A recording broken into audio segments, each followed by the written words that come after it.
It's here.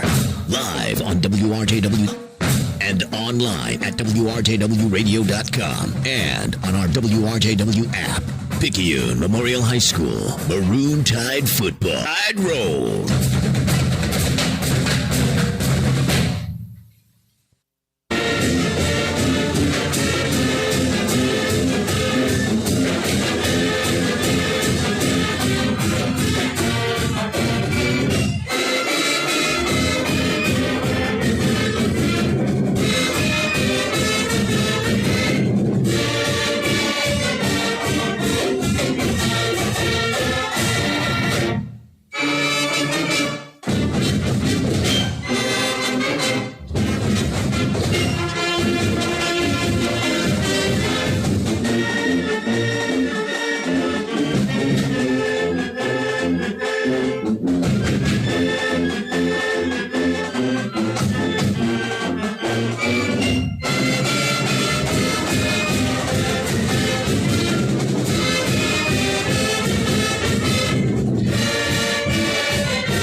Good evening and welcome to the Popeyes Campers and Cars pregame show.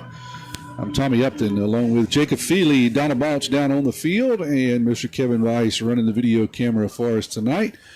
Looking forward to second round action here in South State Finals of Region 4A, Class 6. To be more specific, head down to Donald. Donald, it's a warm night, but it seemed like it got a little bit better when the sun went down. Well, you know, when the sun went down, it seemed like the wind picked up, and which is good. It was trying to sprinkle it on us a little bit, but I looked at the weather and it didn't look like too many big clouds around. But I noticed a while ago, looking at the flag right now, it don't look like no wind's blowing, but just 2 or 3 minutes ago, it was, flying straight out. So, the wind could play a factor. We'll see what happens if that wind keeps blowing strong like it was. So, but it is cooler down here right now, guys, since the sun went down. Yeah, it's going to be, I think, light and variable tonight. Hopefully the sprinkles stay away. I got a lot of video equipment sitting out there and a precious videographer, I guess, that we not try to keep dry. So we're going to just pray that away tonight, that we don't have any issues with rain, and hopefully we don't have any issues with the Hawks. We'll talk about them here in just a minute as two teams coming back together after about a 4-week hiatus as they've went their separate ways and have reunited here at Reiser Medical Field. Head over to Jake. Jake, looking forward to another good game. Crowd is starting to arrive. I think maybe some people got a little scared of the rain, but looks like folks are starting to file in here on both sides. The band is coming in as Kevin's getting a good view of them. They're taking their perch as pregame festivities will get underway. But exciting ball game last week. How about that? Yeah, for sure. I mean, it was a good showing if you were wearing maroon. Most definitely. And, the good thing about the way that game kind of played out is you got to rest some of your starters, and that can start to pay dividends as you get later in the season. You're facing a Hancock team that played a tough, hard-fought game against West Jones last week, and now you have to come in and you play a Todd team that really only played about 60% of a full game last game. So a lot of fresh legs coming into this game for the Todd, and I'm looking forward to how this matchup is going to play out. They said the hardest thing in football is to beat a team twice, and so if you're looking at kind of the past matchup and you're looking at the score, I would just advise you to throw that out because this is going to be a new ball game and two new teams. I'm assuming Hancock got better. I mean, I went back and watched the game. We've gotten a lot better since then. Even as lopsided as the score was, I think we are a much better team today than we were when we played them. So I'm interested to see how Hancock has improved, and I'm interested to see how this game's going to play out. Indeed. We'll talk about that here in just a minute. I want to remind you that our guest tonight on the Meta Building Supply Halftime Show is Mr. Adrian Lumpkin, County Administrator. He'll be visiting with us at halftime, so don't go anywhere for that. Paul Spacer Shop Trivia question. We'll have that at the end of the first quarter. We'll try not to be quite as confrontational as we was last week. We had a lot of pushback, so we'll try to get an easy one this week and maybe set you up for next week's South State playoff. I'm already looking ahead. We'll make that one a little bit more tough. 10 o'clock, stay tuned right here on WRJW for Friday Night Under the Lights. Finetto, Russ Robinson, Reed Vance, George Broadstreet, and Chris Saxton. I'll be calling in about 11 o'clock tonight, so it'll be a little bit later time slot for me tonight to give an update on tonight's game. You're listening to the Papa's Campers and Cars pregame show on WRJW 106.9 FM. 1320 AM, also available via the WRJW smartphone app and WRJWradio.com. You can catch us here on the NFHS network if you have that, and also on our YouTube stream, which is PMHS Sports. We'll be back here after a word from Papa's Campers and Cars. Hey friends, when you buy a new trailer or fifth wheel from Pawpaw's Campers in Picayune this month, they'll throw in the hitch. Any new 2025 or 2026 trailer or fifth wheel will come with a free hitch and free installation. Just go to pawpawsniceprice.com to see their entire inventory or call them toll free 800-728-2267. Pawpaw's Campers in Picayune, home of the free hitch. We're not that far from where you are. Cody, good to see you as always, my friend. Talk a little Maroon Tide football. Yes, sir. Another week. And, this time of the year when you get to another week, talk about football means you're doing something good, and here we are. Let's talk about going into this game against George County. You said last week that you saw some things in your team you liked. You saw a new awakening, player-led meetings, and things of that nature. And, boy, did it ever show on the field Friday night. Maybe your most complete game of the year. I go back to when you played Hancock, who you're going to play again this week. Offensively, I'll say this. The old clock was ticking like a Timex the other night. Yes, sir. And, it all goes back to a couple of weeks ago, taking that loss on that Thursday night. And, they always say, how do you learn from your defeats? And, when these guys showed up last Monday, there was a different look in their eyes. There's a hunger to them. Nolan actually came up to me and said, Coach, I want to hold a meeting players only. I want a 50-yard line before we get started today. I said, absolutely, son. The team's yours. And just from the moment after they got through that meeting, we started stretching. It was a different feel in the air that we felt all year, and the practices were just were phenomenal. Getting after it, the communication was great. The camaraderie, I guess you would say, or how well they interacted with each other was just different. And and it carried over into Friday night, and you got to see it in how we played, and it definitely made our job a lot easier. Let's talk about the game, man. You got off to a great start. Oh yeah, fast start. That's what we wanted to do. We're striving to still play that perfect 4-quarter game, and we were able to get out and get it started pretty hot. We put a few wrinkles in there, and that really it's not even wrinkles; it's just different formations, and we were able to get some big chunk yards. Zay got in the clear, and after we got onto him one time, he tried to make that bounce to the outside and got tackled for a loss, and then after that's when we talked to him about it. I mean, it was all she wrote after that. He was getting downhill and picking up big chunk yards, and then of course we went for the onside kick. I feel like we've been a victim of it way too many times. Let's try it for ourselves and let's see if we can really get to a fast start. And Eddie kicked the perfect one. We recovered it right there, and we're able to go down and score in a few plays. So credit to all the guys. It's how they prepared last week. Is how we started the game, and one slip up, we got caught looking in the backfield, gave up a touchdown. But after that, I thought our defense played extremely well against a team who kind of does what we do. They want to get downhill and be physical. So I feel like our guys were the most physical team throughout the night, and I'm just how proud of how we played. So I want to go back to kind of following up on the post-game last week conversation you had with Tommy and Jake. The $1 million question: did Tabitha get off your back about the onside kicks finally? Well, for 1 week. For 1 week she did.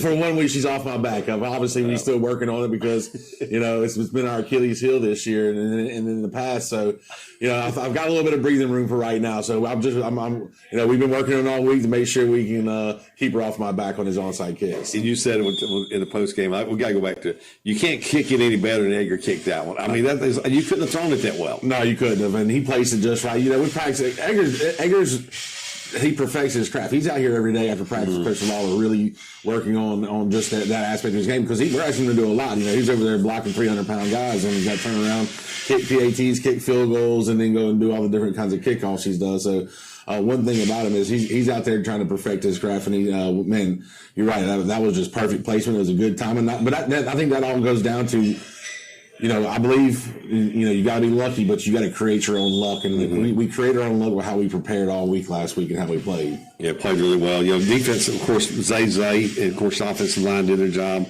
Zay, 4 TDs, over 214 of the year. Jamari Hawthorne might have had one of his better balls. Let's talk about Jamari. Maybe the best game he played for you all year. I think it's the best game. I think you're right, Mr. Carey. It's the best game he's played all year. It's also been the best 2 weeks he's had all year. There's a different look about Jamari right now. He's moving around a lot different in this field. Maybe he just got into shape for the first time. I don't know, but he is moving around a lot differently in practices, in the game. And man, he was running with intent the other night. He was running viciously, and that's the stuff we expected out of him going back to last spring. And just on defense, he was a force to be reckoned with over there on that side of the field. They think they threw it at him one time and he picked it off. So there's a different feel about him. He wants to get in on every special teams now. He wants to be on the field, and so I like this side of Moto right now. I really do, and I hope it continues. The hungry Moto is a good Moto. Yes, sir. Defensively, McGill had a really good game for you. Amari Scott, he's been steady. We talked about him numerous times. And then Grayson Alls in on 10 tackles. But those 3 guys were solid. Good assignment football we played last week. From my view of the film when I went back and broke it down. It really was, especially by those 3 guys. There was a tall task at hand. Obviously different offense. That was more from Markel's his build defending, and he did a great job. We sent him on some blitzes. He was able to force from the outside. Don't let him and Brody's little body fool you. They're forces out there, but Amari is just getting better and better every week, and so is Grayson. Grayson's not really a sophomore anymore. He's growing up, so really proud of that group right there. But it's just the senior leadership in that group. I mean, you got Brody, you got Markel, you got Amari. So that goes a long ways right there, having them 3 seniors on defense. And you look at that game last week, and you contrast that game to you're going to play Hancock again this week. From a defensive perspective, you got to flip the script in the mind a little bit. Yeah, it's going to be it's different. I mean, obviously we see what people have to face, like what they do against us. You go from one extreme to the other, and so last week our guys were real comfortable with what we've seen because we see that every day in practice, and but to go back now, they're playing the same team twice, but we know exactly who they have. I mean, obviously they're going to come over to have some few different things for their game plan. So we got to get better at what we did last time against them. We're not going to try to go too far outside the box. We've got to say, hey, we got to be better than we were last time at what we were doing because obviously we came away with a victory. We got to be able to stop the quarterback. I mean, he's going to get his. He's a good player. But of course, he's got a good supporting cast around him. So the ultimate goal this week is are we going to be better at being Picayune football how we played them last time this time around? Talking about their quarterback, Kyson Canan, you said it last time after the game, probably the most difficult guy in this league to defend from a defense perspective because of his feet, because of his arms, the quick routes, the way he plays back there. He makes good decisions. Linebackers are going to have to really be on their toes with their reads this week. If I'm looking at what I watched, I went back and watched the game last time, and then I went back and watched their last 2 games. The linebackers are going to be key this week, reading and being in the right spot. Yes, sir, for sure. And, it's not so much that he's a good thrower and a good runner. He's a physical runner. Mm-hmm. He's not one of these quarterbacks who's just trying to outrun into the edge. He's going to put his helmet down, shoulder pads down. He's going to try and get tough yards. So that's really the trifecta for a quarterback. So that's that's kind of hurt us in the past. And we've got to do a job, like you said, linebackers got to do a good job of having their keys, staying at home when we have a spot them, but we can't miss tackles. We can't, when we get a chance to get them down, we got to be able to get them down, and that's kind of been the main focus all week. On that note, give credit to Coach King. They've won a couple games on the road, and you and I know how hard it is to win on the road in high school football in South Mississippi with the quality teams they're playing. They beat a West Jones team, and we know Corey does a good job up there. You go up there and beat them, says a lot. They're going to come in with a lot of confidence, but I flip back and look at this. Your team playing well right now. It's going to be kind of I'm going to use this word, kind of a test of the wheels and who trusts what they're doing, I think, because they're going to do what they're going to do. You're going to do what you do. It comes down to whose will is going to prevail. Absolutely. And anytime you go to them so-so and you get a victory, that's a big win. And, I'm sure they were written off as underdogs throughout the whole week, and I'm sure they got tired of hearing about it, and they went and won. So now they're walking on cloud 9. Their chest is bowed out, which they ought to be, because you wouldn't even beat a very good football team in the first round of playoffs when a lot of people probably didn't give you a chance. And so they've got they got hope. They're going to have a lot of hope, and they're going to have a lot of confidence in themselves coming in here Friday night. So it's going to take our best effort. They're going to give us their best effort. Obviously, neither one of us are guaranteed next week, so that's what we're playing for. So it's going to like you said, it's going to be a test of will. It's going to be who wants it more. Mm-hmm. That's really what this game's about. It's what this game's going to be about is who's going to want it more for 48 minutes. And whoever doesn't slip up the most is probably going to come away with the victory. So it's going to be a good football game. It's going to be a great atmosphere. Real close with each other. So there's going to be stands are going to be packed. But it's going to come down to is our willpower. It can outlast and be more than theirs for 48 minutes. Kind of shifting gears a little bit. Of course, this week you made the trek up to the Jackson Clinton area for Mitchell receiving his award for the 6A Player of the Year, Mr. Football. And also, you're going to have a meeting. As we tape this, you're getting ready to go to a meeting to select your all-region team. You got a lot of guys who getting some notoriety for post-game, but that's been the norm here for years. And I got something else I might add on to that, but that's been the norm here for years. And I think a lot of it is the guys that are underclassmen look up to it. So look what those guys accomplished for their team and for themselves. I think that has I'm going to use this word, a flow-over effect. I got a new word. You always come up with a new word. That's right. Flow-over. We'll put that in the Cody Carey dictionary. There we go. Yeah, it's all the credit goes to the guys and the players. I mean, they're the ones who are on the field playing every Friday night. They're the ones blocking and tackling and running. So, like you said, they look up a lot of really good role models to look up to from the past. And obviously, they're always trying to get better than the guy ahead of them. And I think that's what you're seeing year in, year out is you got these young guys who, when it's their time to come, they're not just trying to be those guys. They're trying to be better than those guys. And obviously, rightfully so, like they're getting all these accolades, which is well deserved and well earned. It's not like they were given to them; they earned them. And I'm just here along for the ride. Just making sure we keep the train on the tracks. And because when this train gets rolling, it's all has to do with the players. You like to practice Thanksgiving week. You talk about it all the time, and with a win here this week, you get yourself set up. That what's different for you as a coach when you get? Just tell me one or two things that you do different when playoffs come versus regular season. Well, every game's the same. Is the same game. It's still a 48-minute football game on a 100-yard football field. So we're trying to not to make it too bigger than what it is, but also it is because earlier in the year you're guaranteed the next Friday. Right now we're not guaranteed a Monday practice. Mm-hmm. Today could possibly be our last Thursday walkthrough. Tomorrow could be our last possibly high school football game for a lot of these seniors, and so. We approach it as we want to make sure we can see each other's faces on Monday. We always say let's get another Monday, and it's an exciting time because I think you see a little bit more different level out of the kids, but also I think you see a little bit different level out of the coaches as well. I mean, football season's a grind, and but once you get to this season, it's Katie bar the doors. Everybody's digging in, dig your spurs in. Let's go. It's time to go to work. Pull your bootstraps up. Get your lunch pails, your hard hats. It's go time.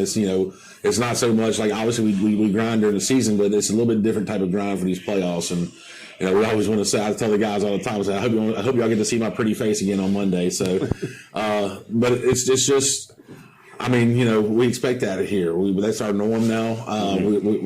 Our standard is we want to play late into November and then hopefully get into December. So, because the players earn it, they've earned everything they've gotten, and just the playoffs is something different. It's just I think it's as close as you can get to college football because, every game actually really, really matters from here on out. One last thing. Someone told me to ask you this question. Cody superstitions on game day. Oh, man. We got time to go over them. Look, I got a lot of them. It all depends on what works. Mr. Carey, there's some, I used to eat the same lunch every Friday if we were doing well. But I've kind of changed that up a little bit. I figured it wasn't the lunch. I have a routine I like to stay in. If something screws up my routine, I get antsy and discombobulated, but it's mainly just my routine of how I'm going to come in. I'm going to drink my cup of coffee in the morning. Mm-hmm. I go around, I'm going to make sure I get everybody biscuits. They need to get biscuits. I'm going to come back over here. I'm going to sit. I'm going to go through my, watch film one last time. And kind of go over in my head when I get my play sheet ready. And after that, I want to it's a lot to go into, Mr. Carey. I really can't name one of them and pick one out because it's. I think in the mornings, like when I get up in the mornings, I get up and I brush my teeth the same way. do everything kind of the same way. I make sure, I always put my right shoe on first, and I have to untie it again. I'm kind of crazy when it comes to it as a carrier. Everybody's got them. Yes, sir. Cody, appreciate you. Good luck to you and the Maroon Tide. Hopefully get a chance to talk Thanksgiving week. I think that your team's got a good focus about them right now. Playing a good football team again, but I like the focus. I see it in your eyes. I kind of see it in the guys' eyes as well. And hopefully good results are going to come the way of the Maroon Tide. Yes, sir. Roll Tide. Pawpaw's Campers in Picayune. We're not that far from where you are. If you're looking for a new or used trailer, fifth wheel, or motorhome, make that short drive to Picayune. You'll be glad you did. Or just browse our website, pawpawsniceprice.com. That's pawpawsniceprice.com, or call toll-free 800-728-2267. Pawpaw's Campers in Picayune. Having fun, selling fun. Come and see us. Well, welcome back to the Pawpaws Campers and Cars pregame show. I'm Tommy Upton along with Jake Feely, Donna Balch, and Mr. Kevin Weiss is running the video tonight. Here is tonight's invocation, and we'll hang around here for the playing of the national anthem. To be followed by the presentation of our nation's colors by the Picayune NJROTC. The color guard commander is Cadet Vloodman, who carries the nation's colors. The Marine Corps colors are carried by Cadet Solis. The Navy colors are carried by Cadet Drummond, and the organizational colors are carried by Cadet Nixon. The ceremonial rifle guards are Cadet Anderson and Cadet Winstead. And then to be followed by the playing of our national anthem by the Picayune Memorial High School Band under the direction of Mr. John Cockrell. Ladies and gentlemen, would you please stand for our invocation and national anthem. Our invocation, here's Mr. Blaine Ash. Let us pray. God, thank you for letting us come out tonight in this beautiful atmosphere we have, Lord. In this beautiful Picayune Maroon Tide field, Lord. I pray for everybody that's in the stands tonight. I pray for everybody that they may have church sales home, church house home. And just pray for everybody sick and in need right now, Lord. And I pray you let us have a nice competitive game tonight, Lord. And just thank you for everything you do for us, Lord. In Jesus' name I pray, amen.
Free hitch with the purchase of a new trailer or fifth wheel at Pawpaw's Campers in Picayune the entire month of November. We're not that far from where you are. Come and see us.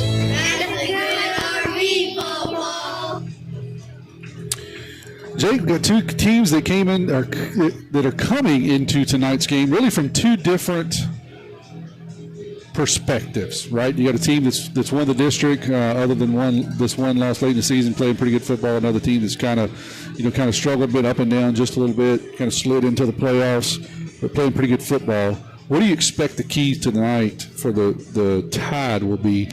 And I got a feeling it's going to be controlling number 3. Yeah, for sure. I mean, I played for a coach that used to say when you're getting ready to play a dual threat quarterback, the easiest way to stop him is to not let him be a dual threat. And I know that sounds super easy, but it's like if you can make him a single threat and not a dual threat, meaning, all right, you can run for 150 yards, but you ain't going to throw for 300 too. Or you can throw for 300, but you ain't going to run for 100. And that's kind of the way you have to approach this guy. You got to make up your mind on what you're going to let him do because he's going to get his. He's a good enough player to where every single game he's going to come out and he's gonna get his. Like, he's gonna do something great. And if you're the title defense, like, yeah, we're gonna put an extra guy in the box, we're gonna spy you, we're not gonna let you run, but at the same time we're gonna have to give up some air yards to do so. Or you say, you know what, we're gonna drop 8 and you can beat us on the ground, but you ain't gonna beat us through the air. And I think that's what we did last game. You know, he threw for 300 plus, but under 100 on the ground. And that's similar to what you need to do today. I think most importantly, though, like if you really want to get simplistic here, I think you're going to play a Hancock team tonight that has absolutely nothing to lose. You know, like in the middle of the season, if you would have told this Hancock team they're going to be in the second round of the playoffs, get another shot at Picayune to go to South State, they would have kind of thought you were lying to them. They would have thought you were crazy.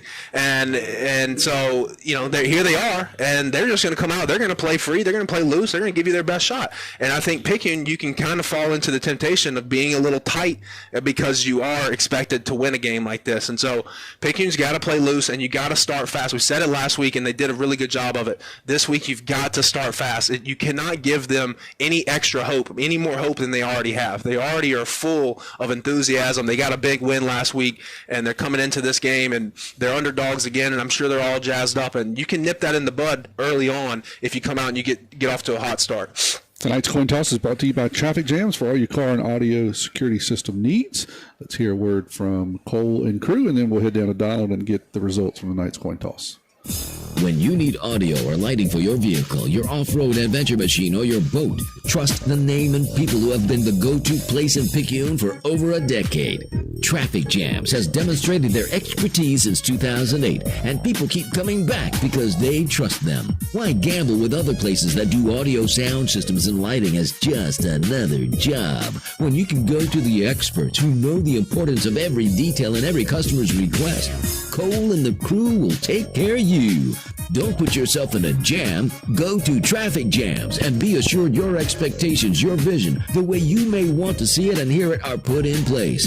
Traffic Jams is also the place when your ride's appearance and upholstery needs a little touch of excellence, a little shine to make it fine. Then call 601-889-9570 or stop by 201 Highway 11 South in Picayune. Come on over to great products installed by great people at Traffic Jams in Picayune. Traffic Jams, now offering window tint. Let's head down to Donna for the results of tonight's Traffic Jams coin toss. All right, so Hancock wins the toss, and they elect to receive. So Picayune will be kicking from the clock, which will be left to right on a radio dial. Go ahead with your hellos when I got you. All right, I'd like to say hello to brother-in-law and my boys listening back here at home. Also, have my list out, but hey, John Wolverton is always listening. So Chris Kersey, I didn't see him up in the stands earlier, so I guess he and his wife, Ashley, are at home. Also, I guess that'll all be all tonight since I didn't get my list out. All right, go ahead, Jake. Since Don was unprepared, he was just snuck up on him. This didn't come in all week, but it snuck up on him here at 7 o'clock. Go ahead and give me your just my family back home, and then my wife and son Taysom are listening in, and then my buddy Neil Bryant out in Arizona, he's listening in as well, so hello to them.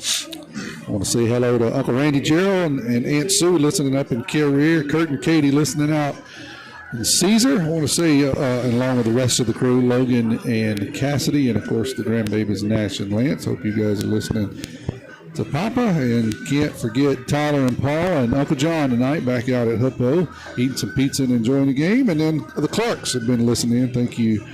Hello to Heath and Colton, and I want to say thank you to Huey Stockstill and crew, Mr. Frank Feely and crew out at Huey Stockstill for sponsoring tonight's game, along with Dr. Jameson Dodd and Dodd Therapy Center for allowing or providing the extortion fee from the MHSAA, I should say. I'm just joking, not extortion fee, for the high fee that we got to pay to broadcast. They covered it tonight. Thank you, guys. Here is the kick. Edgar Cruz is going to kick this one into the second level. It's going to bounce at about the 22 or so. And we are underway. That's where Hancock will take over. Well, kicked it out of bounds. Oh, did it bounce out? Yeah. Oh, I saw it bounce up. Oh, that's going to cost us some yardage, so to move it back out to the 30-yard line. You're listening to WRJW, 1320 AM and W295DG, 106.9 FM, Picayune, Mississippi, the pick of Picayune and Pearl River County. The 35. 35, sorry. Well, what happens, I think, guys, on the kickoff, it went straight out of bounds. There wasn't no bounce to it, so they mark it 10 yards from the place it exits the field. Describe this for me. I got to punch something in here. Jake, go ahead and call this for me, please. All righty. Canan comes in, one running back in the backfield. That's who he's going to throw it out to, just a little swing route. Todd does a good job of tackling in the open field there. So that is what you're going to get with the Hancock Hawks. It'll be a lot of Canan.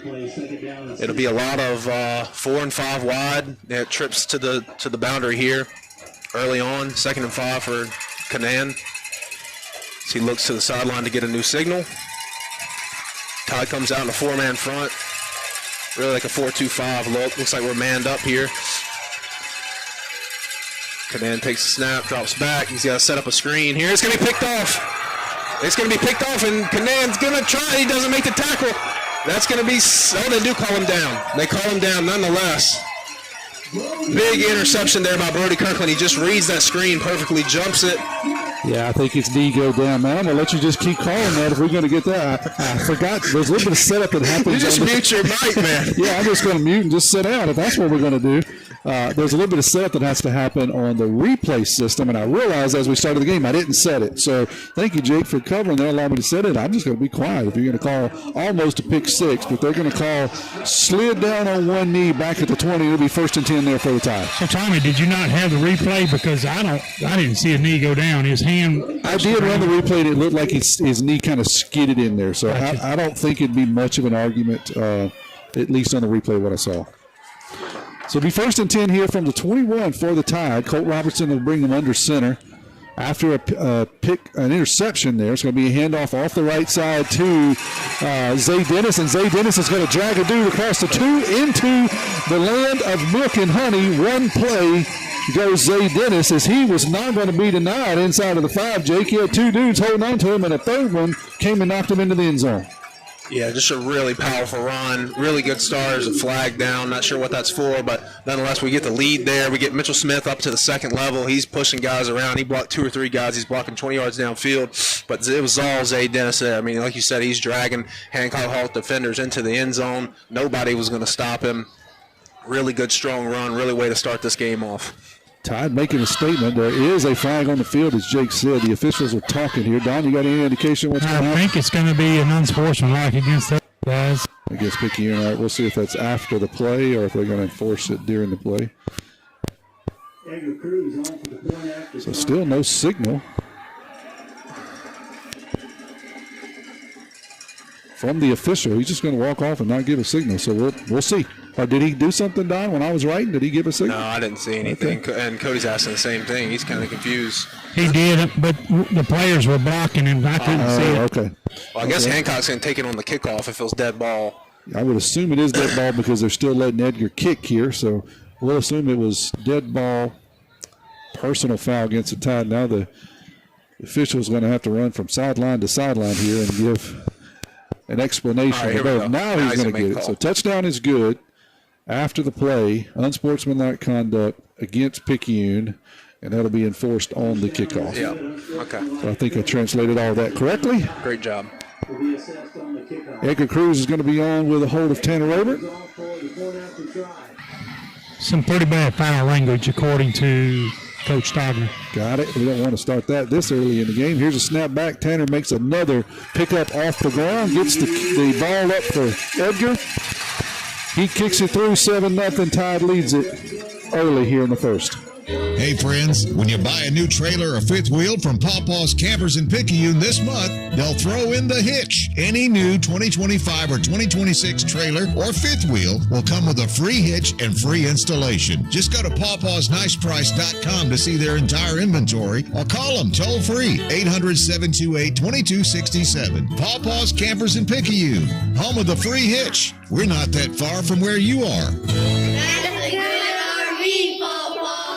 Head over to Jake for a Mossy Picayune drive summary. Ain't even got a minute into the game here, Jake. Yeah, so on the ensuing possession after the Brody Kirkland interception there, it's a one-play drive. It was 21-yard touchdown run by Zay Dennis to make it a 7-0 Picayune lead. 11 minutes and 3 seconds to go here early in the first quarter. I want to thank our first quarter sponsor, District 108 House of Representative Stacey Hopgood Wilkes, proud supporter, an alumni of Picayune Maroon Tide, good for Pearl River County, good for Mississippi. Stacey cares about you. Stacey cares about Pearl River County. So we'll have to back them up from the 40 back to the 25 is where Edgar Cruz will be forced to kick from after the penalty assessment. He kicks off from the right hash nearly every time. He does here again. So that means the second level is going to be in around the 45-yard line. They're expecting an onside kick here. Although they're kind of staggered, kind of diagonal across on this second line. Kind of a unique formation. So a big hole over on the left side if Edgar Cruz wants to drop it in there around the 30. We'll see what he does. Taking a long look. Breaks the sugar huddle, and he'll back up here with his team. 11:03 to go here in the first quarter, just underway. Interception by the Tide on the second play of the game. They score one play later. Cruz is going to kick this one, be taken in around the 35. And the Hawks will get out of bounds at around the 42, 43-yard line. That's where they'll take over on their second possession. Well, we didn't really even get into the kind of what Hancock's going to look to do. I mean, no, they started scoring touchdowns here. So go ahead, we got a minute, break it down. We're going to have no huddle, so we know Kyson Canan will go straight to a no huddle. But Jake, go ahead and tell us kind of what you're going to see here from the Hawks. Yeah, all I was really going to say is that, last time we played them, it was 15 carries from Canan, and it was only 2 from someone of the other running back. So you're going to see a lot of Canan tonight. It's going to be a lot through the air as well. And he takes it. He's going to call his own number off the left side. Makes one guy miss. Now he's around the corner, across the 50, across the 45. He'll go out of bounds inside of the 45. There is a flag. It'll be holding. All right, so that's going to come back. The receiver tried to seal the edge for Canan as he comes around the end after making the defensive end miss. So that's going to raise a first down for the Hawks. Let's see exactly where they're going to assess that penalty from. It's going to be downfield, so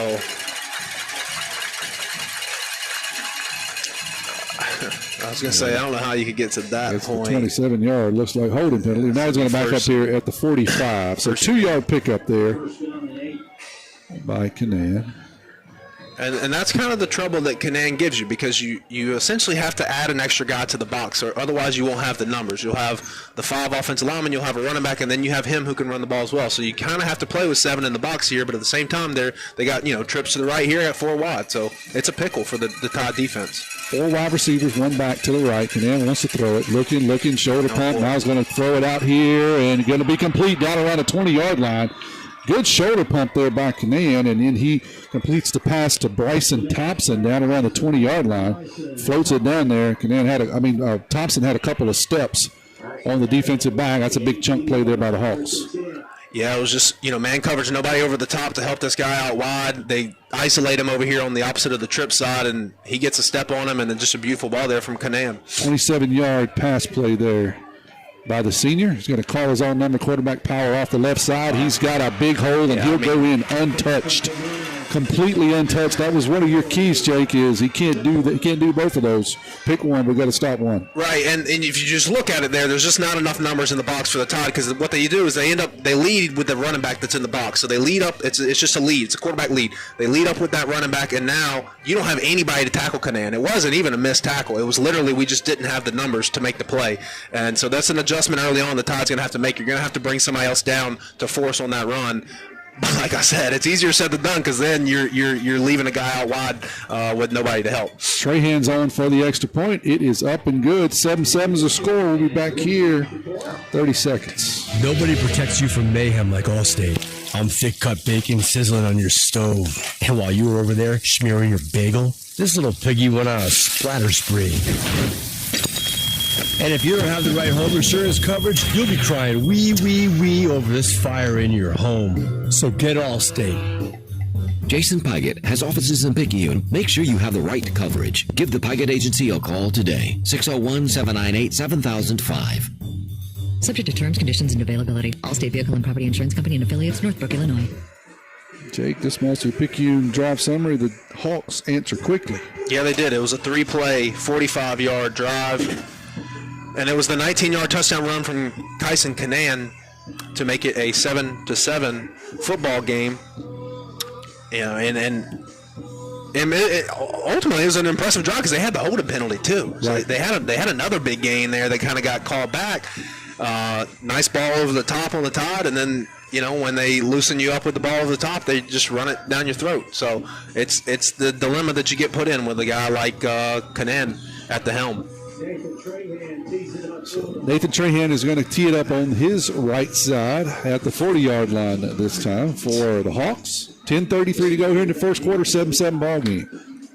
1-play drive by the Tide. They score. 3-play drive answer by the Hawks, and we got a 7-7 ball game. Here's a kick that's going to get into the end zone, and so the Tide will start at their own 20. I want to thank Pearl River Community College for sponsoring our kickoff tonight. A great place to start your college education or tech career.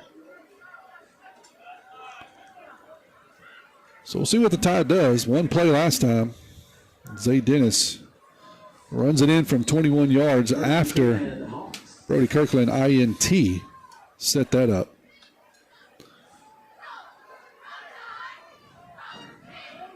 Robinson's going to bring him under center I formation. That's Burnett and Dennis in the backfield. Going to hand to Dennis off the right side. And they got another big hole. He's got a first down and more. It's a foot placer across the 40, across the 30, across the 20, across the 10. 2 touches, 14 points for Mr. Zay Dennis.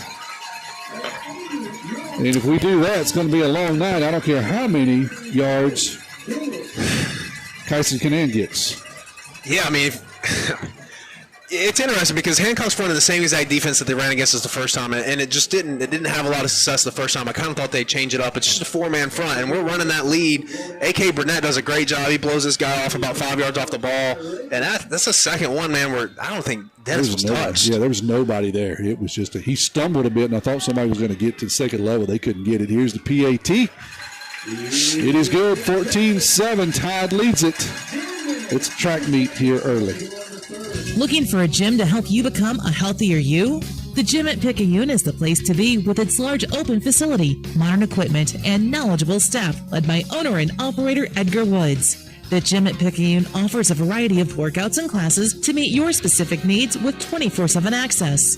The gym accepts silver sneakers, which is available at no cost for adults 65 plus through select Medicare plans.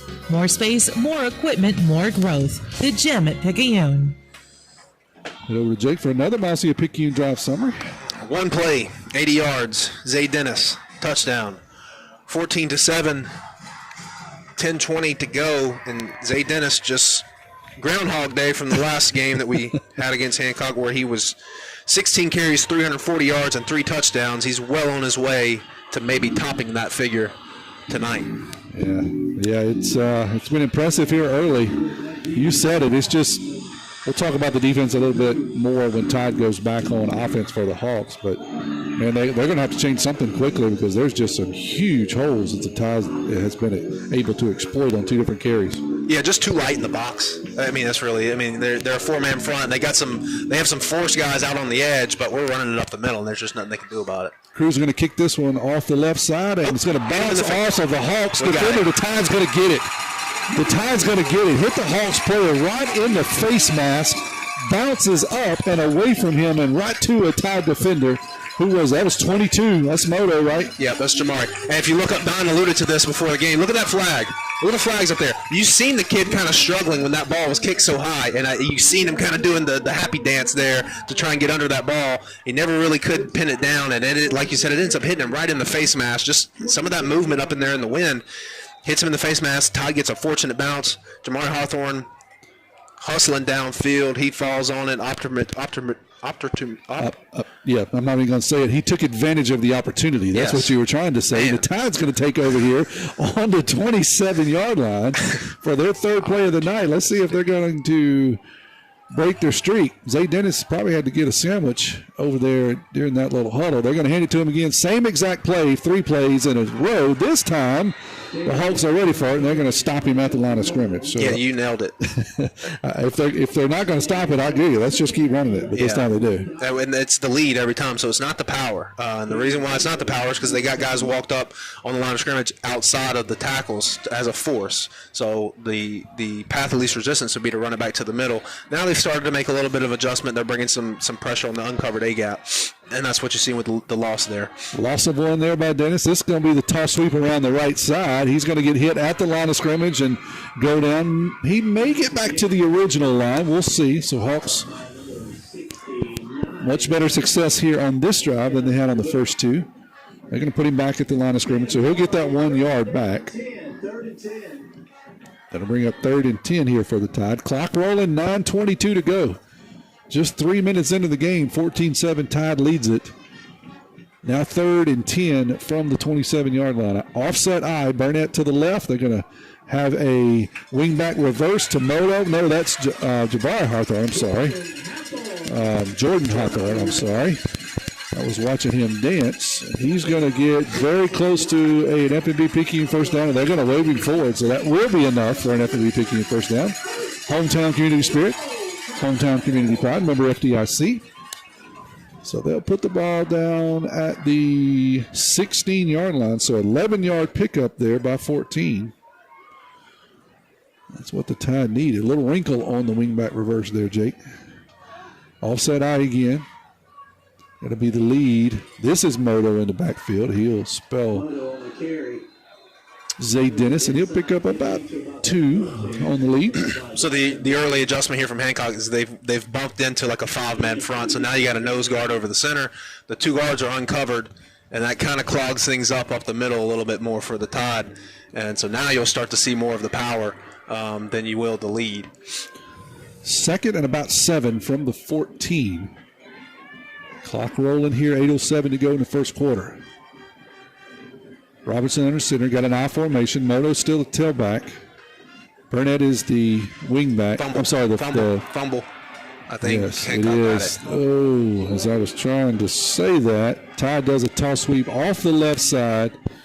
It was a nice hit there by the Hawks defense. The ball comes loose. 2 guys jump on it. Tide recovers. Oh, okay. Really, really good scrum practice there by the Tide, because I think the Hawks had the numbers on the pile, but the Tide came up with the ball. So very fortunate there on 2nd down to hold on to the ball. So they'll bring up 3rd down. They'll lose maybe a yard there back to the 15. Bring up 3rd and 8. A lot of talking for a loss of a yard. Robertson wants to throw the football, looking downfield, now he's going to pull it in. Now he's going to try to throw it into the end zone, and it's going to be underthrown. And lucky that one wasn't intercepted. It's really good coverage there by the Hawks. Looks like he wanted to tuck it and try to run, and then at the last minute decided to try to fling it into the corner of the end zone, but the Hawks had that one well defended. And so Edgar Cruz is going to come on for a field goal attempt here. I'll put the ball back at the 22. That's where Tanner Rayburn will set up. So it'll be a 32-yard attempt. Kick is up. It is good. He is a weapon. We'll be back here in 30 seconds. When you wake up with an aching back or sore neck, Dr. Debbie Moore with Moore Chiropractic Clinic suggests you consider making simple changes in your sleeping position to alleviate unnecessary strain on your body. According to the American Chiropractic Association and Dr. Debbie Moore, it's best to sleep on your back or side because laying on your back or side allows your head, neck, and spine to relax into their natural alignment. This will help you wake up pain-free and feeling rejuvenated. Moore Chiropractic Clinic. We've got your back. Head over to Jake for this Mossy Picayune Drive summary. I completely missed how many plays that was. That was 6 plays. 6 plays. 6-play drive. 12 yards. Oh. They're going to, I thought something was happening. I did too. I'm sorry. So that's okay. Six plays, 12 yards. Didn't take but about 3 minutes and 12 seconds. And Edgar Cruz is going to cap on a 32-yard field goal attempt, and that runs the score 17-7 here. 7:02 to go in the first quarter.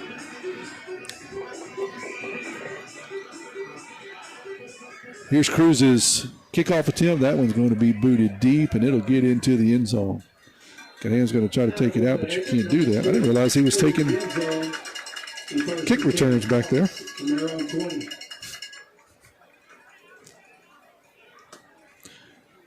So the Hawks will take over for their third possession of the night. They'll do so at the 20-yard line. Down 10.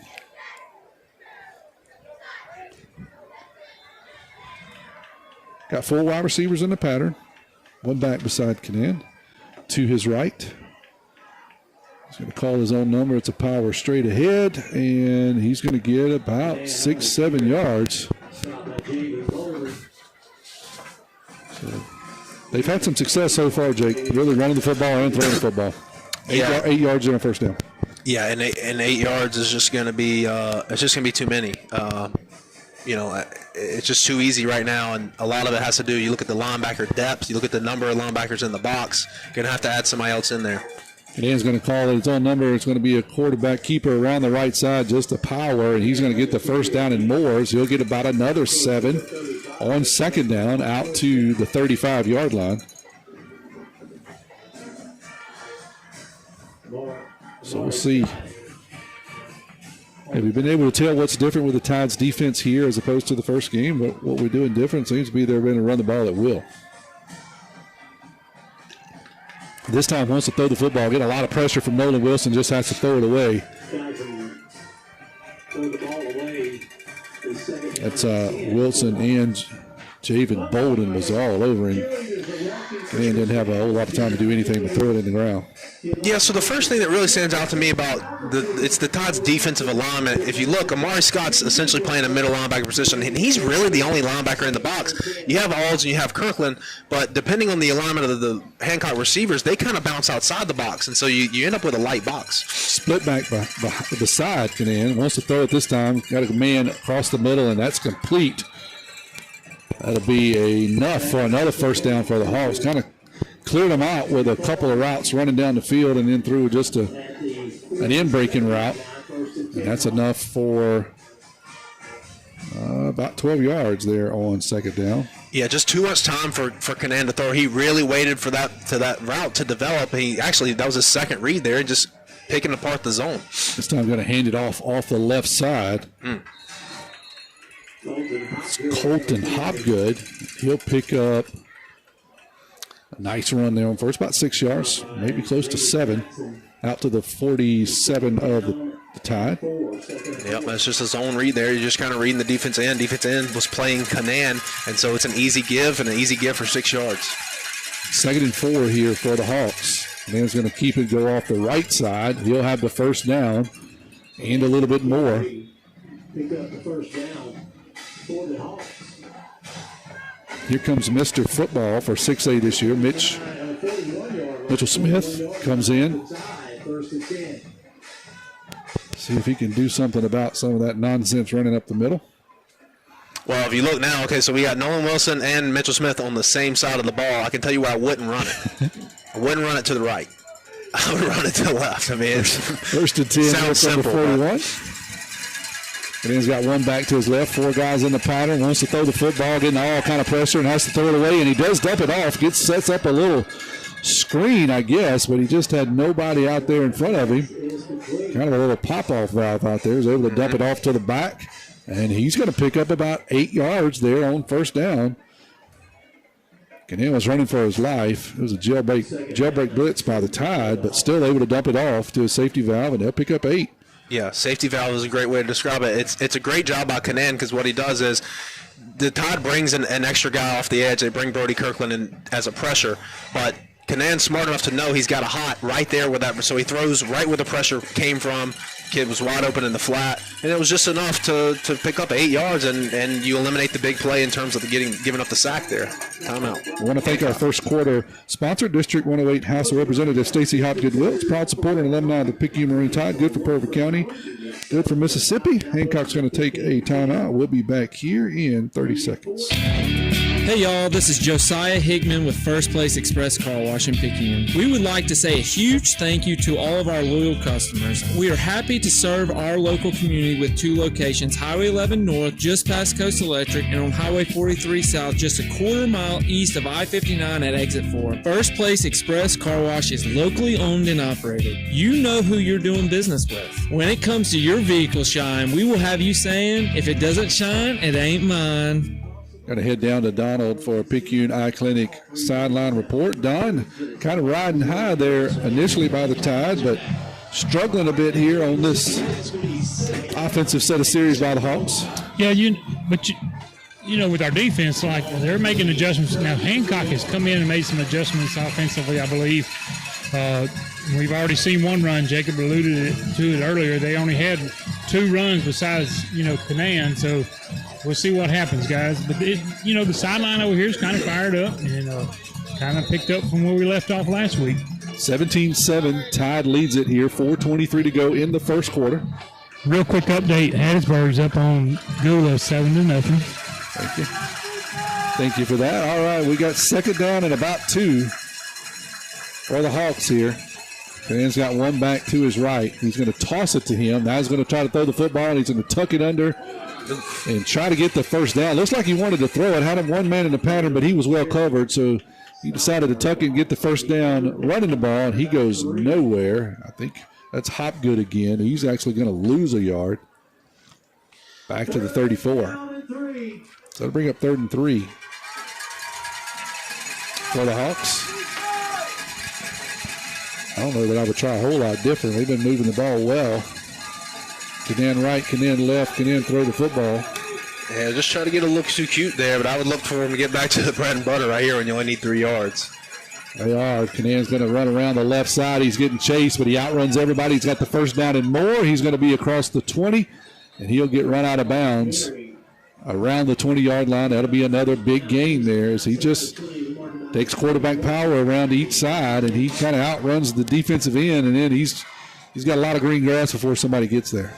It's just a really good play design because you get the running back in the backfield, and he's able to lead block. And so he sets the edge for Canan, and Canan just follows him around. And, we just kind of they out-angle us. And he's able to get the edge and get up a big gain here. 13 yards there on first down. Brings up 1st and 10 from the 20. He wants to throw the football into the end zone. Back shoulder throw. Yeah. And did he catch the ball? He didn't, but there's going to be a flag here for pass interference. Pass interference on the Tide. He was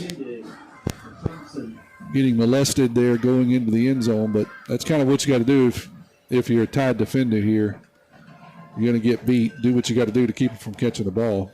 Almost a really, really good reception over there by Bryson Thompson for the Hawks. So we'll get called with a pass interference.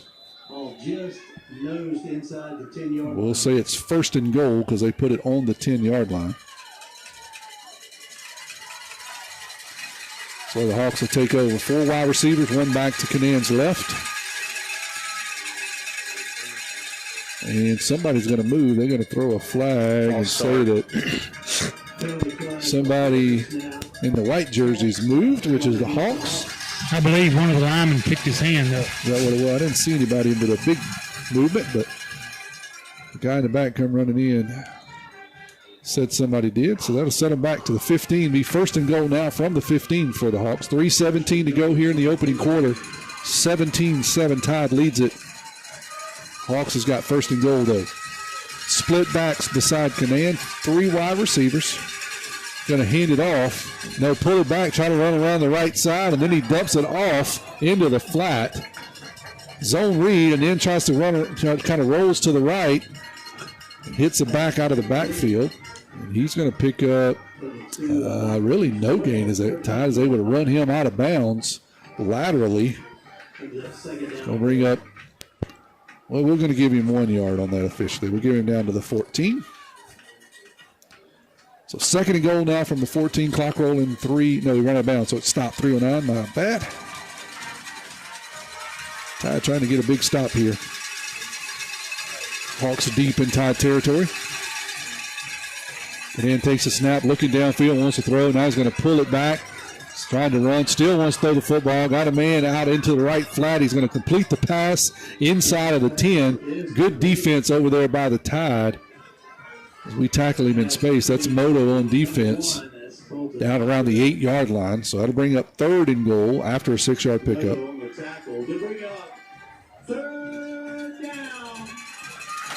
3rd and goal from the 8.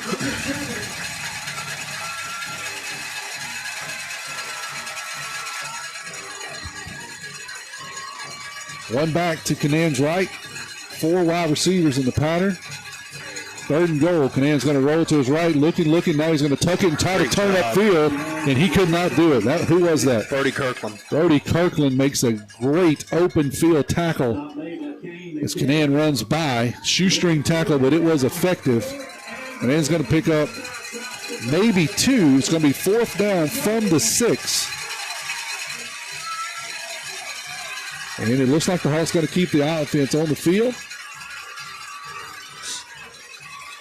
4th and goal from the 6. 1:56 to go here in the opening quarter. Ty trying to turn away inside of the 10. Canan's going to keep it. Here's the reverse. And no, Canan faked the reverse, but the Tide was not fooled. I was fooled, Jake. As Canan rolls to the right and fakes the jet reverse back to the wide receiver. The Tide was not fooled, and they corral him inside of the 5. Tide defense stiffens and turns him away. Yeah, and that was all Mario Monson there playing the right side defensive end. He gets so far upfield against that tackle that the play really had nowhere to go because, if Canan, what he's trying to do, he's trying to keep and get around the edge there. He's trying to get everybody flowing with the reverse, and Mario just does such a good job of getting so far upfield that it forces Canan to have to cut that thing back inside where everyone else is at. And so great job there by Mario Monson. Great job there by the Tide of standing up on the head, 1st and goal from the 10. So really good job of making a stand. 1st and 10 here for the Tide, but they're at their own 3-yard line. Now they're not. They're going to hand it off to Zay Dennis off the right side. He's off to the races. 97 yards. Nobody's going to catch him across the 20, across the 10, across the 5. There are no flags on the field. 3 touchdowns tonight for Zay Dennis. I don't know. I mean, same play. All three plays. Same play. It was a lead again. It was a good job by making Burnett there, just leading up on that play side linebacker, and they just don't have. And they were running somebody onto the field late there. Hancock was, and so I think they were just caught a little bit out of position, and that guy was trying to get over onto the side of the field where we ran the ball. So I think they were just outnumbered. I don't think they were aligned correctly, and it showed there with another big Zay Dennis run there. Tanner Raven on for the hold. Edgar Cruz is going to kick it. They jump off sides, and so in high school you cannot do anything but re-kick. I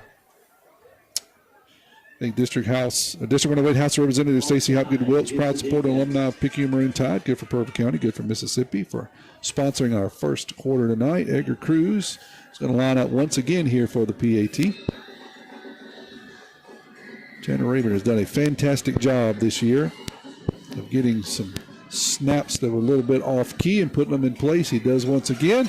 The hold is good. The kick is good. 24-7 is the score. Tide rolling here early in the first quarter. Get ready to indulge in Sonic Drive-In's all-new premium cheeseburger without the premium price tag. The Sonic Smasher is an elevated burger experience like no other. The all-new Sonic Smasher features Angus beef, seasoned and seared to perfection, and layered with 2 slices of melty cheese and a tangy signature smash sauce. The Sonic Smasher can rival any sit-down burger experience. Get yours today at Sonic Drive-In on Highway 11 North in Picayune. Go ahead, push that red button for happy eating at its best. Elevate your burger experience. Head to Jake for another Mossy Picayune drive summary. Yep, one play, 97 yards. Dennis, 97-yard touchdown run. There's a minute 25 left in the first quarter. It is a 24-7 ball game, and if you want to get a little yardage update here early on. Yeah, let's do it. Sponsored by Deanna Hunt with the Smith Group Royalty, 601-273-1351. These numbers going to be gaudy. It's been all Dennis. It's 5 carries for 98 yards, and if you're a mathematician, that would tell you that that's 40 yards per touch for Mr. Dennis. No, it's got to be more than 98 yards. 198. I'm sorry. 5 carries for 198. Yeah, that's I left off a hundredth. That was 97 right there. I didn't even have to take my shoes off, and I could count it that way. Here's Cruz going to kick again from the right hash of the 40. It's going to be taken in by none other than Kyson Canad. He's going to come across the 20-yard line and then get rolled up by a bunch of maroon jerseys. So 1:18 to go here in the opening quarter. Don't be fooled by the score just yet. Hancock has been able to run the football and get the football downfield. They've just kind of been a victim of their own misfortune with an interception and a fumble. You know, the thing about it is defense has been on the field quite a bit this first quarter, and usually when you see that, you're down points. Right. From the 23, number 3 will take over here. He wants to throw the football, looking, got all sorts of time, looking. Now he's got to spin out. Now he's getting pressure. Now he's going to throw it away. That should be intentional ground, and there's nobody in the area. I'll run it back so you can see. Well, I don't know if it got back to the line of scrimmage. You know. So there's and there's no one in there. It didn't get it back to the line of scrimmage. I don't know how that's not. It was. There is still no. All right. Still no penalty. Sometimes they'll come in after the fact, but they did not. That was a missed one by the guys in striped shirts as he was getting tackled. He just kind of threw the ball away, but it didn't get back to the line, and there was nobody in the area. But be 2nd and 10 for the Hawks at the 23-yard line. One back to Canan's left. Takes a snap. He's going to run off the left side, but he's not going to go anywhere. Macon Burnett meets him in the backfield and turns him around in almost a sumo move. And that's what the Tide needed right here to put the Hawks behind the sticks, 3rd down. Yeah, it was almost like Macon Burnett knew the snap count there. I mean, he came off the ball so fast. He hit the offensive guard with an inside move. Offensive guard just completely whiffs. It's a lookout block. He turns around. He says, Canan, watch out. This guy's coming. I didn't stop him. And Burnett does a really good job of tackling a great athlete in Canan. That's a really impressive job by Macon Burnett there. Loss of 3 back to the 20-yard line. Be 3rd and about 13. Canan wants to throw the football, looking, all kind of pressure, and he's going to get sacked again. Who was that in the back? Nolan Wilson and then Macon Burnett as well. I would give the sack to Wilson. He puts a dip and rip on the left tackle there, who also doesn't touch him, a little Olay block. And Canan is just picking himself up off the ground again. It'll be 4th and 20 here, and then we have to punt it away. Tide got them in 3rd and long, just pinned their ears back. Nolan Wilson came off the right side untouched. That'll do it for the first quarter here in Picayune. Tide leads it 24-7. We'll be back in 30 seconds. Pearl River Community College has been providing a quality education to the people of South Mississippi and beyond for the past 110 years. If you or a family member is an alumnus of this great institution, we invite you to support future PRCC students through the PRCC Foundation Scholarship Program. Honor or memorialize a loved one or identify your support for the college by creating a scholarship through the PRCC Foundation with your tax-deductible financial gift. Call Delana Harris with the PRCC Foundation office at 601-403-1191 and make a financial investment in a young person's future at Pearl River Community College. I want to thank Huey Stocksell Incorporated and Dr. Jameson Dodd and Dodd Therapy Center for sponsoring our video feed tonight, making that available to you guys for free. And Mr. Kevin Weiss for running the video feed for us. 4th and a whole bunch for the Hawks. They're going to be all the way back to about the 12-yard line. Parker Hess is going to stand in his own end zone. Wait to receive the snap to kick. Here's the snap. Here's the punt. It's going to be a sideways punt that's going to be taken in by Hawthorne at around the 50. Makes a couple of guys miss, and he's across the 40, down near the 35. Tide will have great field position here on their first possession of the second quarter.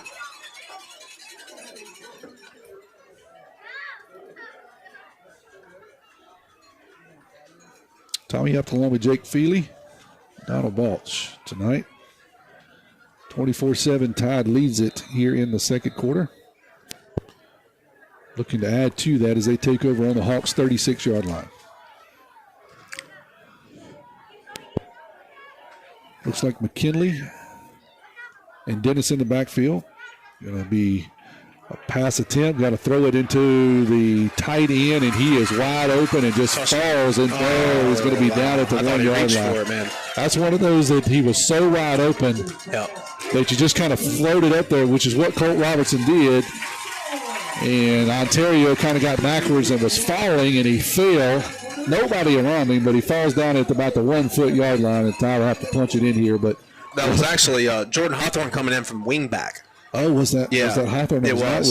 So they had Jordan Hawthorne line up at the wingback position. They faked the lead there to Dennis, and if you watched on the replay, everyone runs up to make the tackle on Dennis, and no one's covering Hawthorne out the back there.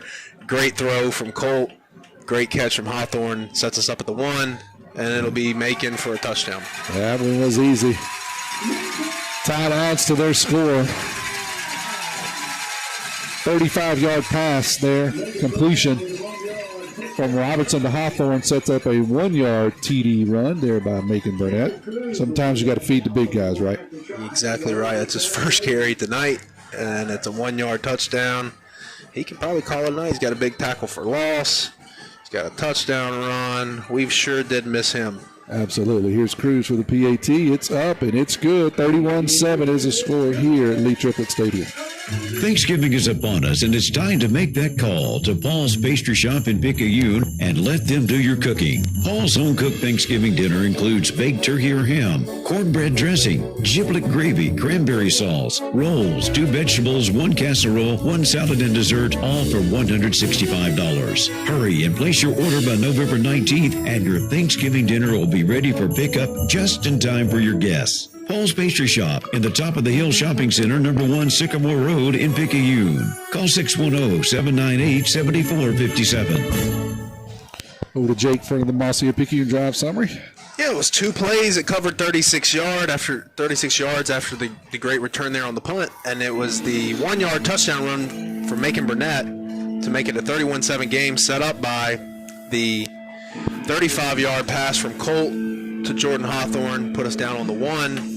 And what do you do when you got a running back that's got 5 carries for 198 yards? You fake it to him, and you throw it over the top. And everybody in the stadium runs to him. That's exactly what happened. I was so fooled. I thought it was the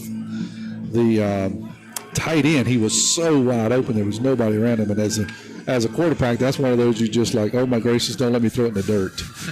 Here's going to be a kick taken in by Canan, and he's going to drop it down around the 1. That's a live ball. He's got to pick it up.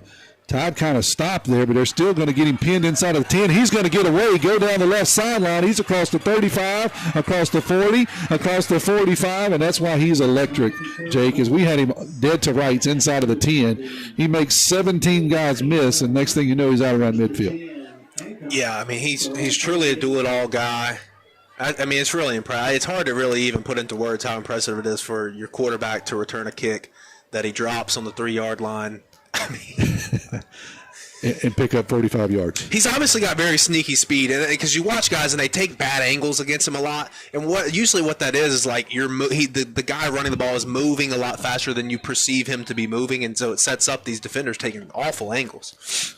Hawks will be at their own 48-yard line. Canan wants to throw the football, tries to set up a screen off the left side, and that one's going to go incomplete. A little bit of firepower on that one, maybe a little bit too hot for the receiver out there. So I'll bring up 2nd and 10. Don, break in here on this drive if you got some scoring updates. I know you gave us a Hattiesburg-Gula. The winner of this game will play the winner of that game. Hattiesburg was up 7-0 last score, but got several games going on in the area, so just break in here when you get an update. 2nd and 10 here from the Hawks. Empty back set for Canaan. 5 guys in the pattern. Looking, wants to throw the football. Got a man running open across the middle, and that was just going to be a miss, incomplete.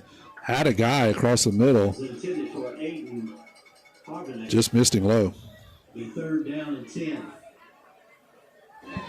So, Tommy, we got Hasburg up over Gouler 7-0. Popperville and Macomb 14-7. 7-0 over Pass Christian. Now I just got another text that said Pascagoula just tied it. All right, 7-7. Here's the 3rd down. Wants to throw the football, and it's going to be dropped. That's another Bryson Thompson. As he had a step on the defender. Canaan threw it. Really can't throw it any better than that, Jake. Just ball was dropped. There's 2 drops and then a bad pass on that play. It's going to bring up 4th and 10. It's down 24 points here. 10 minutes to go in the second quarter. Just underway in the second quarter. We'll see if the Hawks keep the offense on the field. I would suspect they will. I can't hear you, fans. And they do. Be one back to Canaan's right. 4 wide receivers. Not much of a little playoff game. Already down 24. And somebody moved. Let's see who that was. So that's going to back them up 5 more yards. And it looks like that will change the coaching decision, and they will try to punt it away 4th and 15. 4th down and 15. Jackson Knight will come in and punt it away for the Hawks. Back deep is Jordan Hathorn. Jackson Knight will be the punter. Hawthorne will be back to receive around the 20-yard line. Hawthorne's going to be punting from around his own 30-yard line. Here's a snap back. Here's the punt. Sideways end-over-end punt's going to bounce and be picked up by Hawthorne at around the 15. Makes one guy miss, but the second guy gets him out around the 22, 23-yard line. That's where the Tide will take over. 1st and 10. So back-to-back 3-and-outs for the Hawks. See what the Tide can do. This may be a dagger if they score here, Jake. Yeah, but even something concerning to me on that last drive from Hancock, like they had 2 guys, 2 different plays that were wide open. Right. And they just kind of missed the throw, missed the catch, whatever it may be. But that, to me, that's just concerning because now with the lead that you got, if you're the Tide, you just want to play like no doubles defense. Like you just, like no big plays. And we were almost victim to 2 different big plays there. 1st and 10 from the 28. Going to hand off to Dennis off the left side. He'll get across the 30 for a pickup of about 3 or 4 there on 1st. Tommy, if we score here, the clock will be our friend because it'll be a running hot clock. And it never changes even if they cut that lead, right, Don? I always get you. Correct. Once it starts, it's to the end of the game. Might be out of here by 8:15 if they start that. 7:45 is the time. 3-yard pickup there by Dennis. Going to hand it to him again off the left side, and he's going to bounce it outside after a nice bounce there. He'll get the 1st down. That'll be enough for an F&B Picayune 1st down. They're Picayune Maroon Tide Proud. Stop by the main branch at 121 East Canal Street for all your banking needs. Wasn't a whole lot on the lead, Jake, but this time bounced it out and had good success. Sometimes you don't, but that time he did. Yeah, it was a good job of having patience there from Zay. You know, you want to press that ball up in the middle, but that time they just kind of, everyone crowded the middle, and he does a good job of just slowly kind of bouncing that thing out, gets an angle on a guy playing defensive end, and we're able to cut it upfield and pick up the 1st down, move the chains. 1st and 10 from the 36 from the Tide. 9:54 to go here in the second quarter. Tide leads at 31-7. Here's a wingback reverse to Hawthorne, and he's going to get blown up at the line of scrimmage. That one went nowhere. Hawthorne got hit, knocked sideways. Looked like a pinball there, and then he kind of got enveloped by a bunch of white jerseys.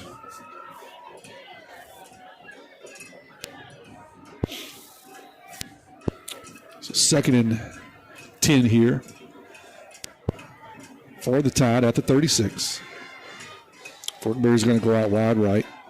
It's going to be Hawthorne in the backfield. Toss around the right side to Hawthorne, and he's going to go nowhere. He'll lose a yard. Tried a little bit of little new wrinkle there. Describe that wrinkle formation there on the toss or the power. Yeah, I mean, it was basically like an overload right. I mean, you had a tight end, you had a wing back, you had the fullback, all kind of lined up on the right side of the field. And when I looked at it before the snap, I didn't think Hancock adjusted correctly to it because it looked like they had way too many guys on the weak side. But somebody broke through there and forced some pressure and forced some push in the backfield and stopped us for a loss. 3rd and 11 here, back of the 35. Offset eye. Colt wants to throw the football. Rolling to the right, looking. He's got his man. That's making Burnett, and we dropped it. Burnett, I think, tried to turn up field before he had the football. Good pattern. Good throw there by Robinson. Just maybe a little bit low. But I know Macon wants another shot at that one. That'll bring up 4th down. Looks like the Tide will end up punting this one away.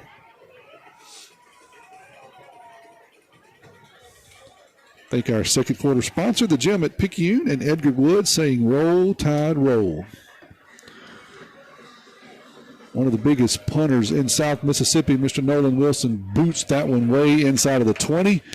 And it's going to take a Hawk bounce and then get down at around the 18-yard line.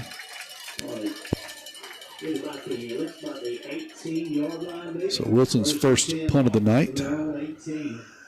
Put the Hawks at their 18. 8:20 to go here. In the opening half, Tide will get the second half kickoff. Canan and crew have first down here. He'll have one back to his right, 4 receivers in the pattern. Looking, getting pressure, having to roll into his right, going to throw out to a safety valve, and that's going to be bounced out to him. I tell you, he just doesn't look quite as comfortable as he did last time, Jake, to me. He's kind of, I know he's getting a lot more pressure. The Tide is really doing a job on him being Kyson Canan, but he doesn't look like he can really set his feet and throw the ball like he wants to. He's had some success running the football, but to me, he looks just a little bit nervous, happy feet. Yeah, and I thought that play specifically more than any, and I thought back to it, and well, it was like the last drive he got sacked, and there was a tackle for loss, and so Todd's really kind of turned up the heat on him a little bit. 2nd and 10, he's going to hand it off to his back off the right side on his own read, and he'll pick up about 2. That's Colton Hopgood again. And a lot of that, what happens is, so we're moving Nolan Wilson around a lot, and right now he's playing inside, okay? And when he's playing inside, a lot of that pressure is coming into the face of Canan, so he sees it, and that's where you get the antsiness, whereas when Nolan's kind of playing on the outside, a lot of times, Canan's not really aware, and if Nolan does get a good rush, he can step up into the pocket, but when that pocket collapses from the middle, there's nowhere for you to go. Hey, no shame or shade throw for me. I don't want Nolan Wilson chasing me at all. Canan's going to throw this one across the middle, and that's good defense there by the Tide. That's Fortenberry, Xavier Richardson. They double-teamed the receiver, knocked the ball away. Aspen Favre was the intended receiver. 4th and 9. Looks like the Hawks are going to elect to punt again deep in their own territory at about the 19. Yeah, and it was a Hancock offense that started off really hot, and since then it's been turnover on downs, punt. So, good job from the Tide defense, but if you're Hancock, you're kind of back to the drawing board trying to figure out what we were doing on that first drive. Here's the punt. Another nice punt. It's going to get over the head of Hawthorne and bounce inside the 20, bounce inside of the 15, and come to rest at about the 11. Nice punt there by the Hawks. Just outside the 10-yard line, we'll call it the 11. The 1st and 10. And this kind of offense, this kind of drive, I didn't print enough of these sheets, Jake. I can tell you that. We're running through them. 7:18 to go here in the second quarter. 31-7, Tide leads it.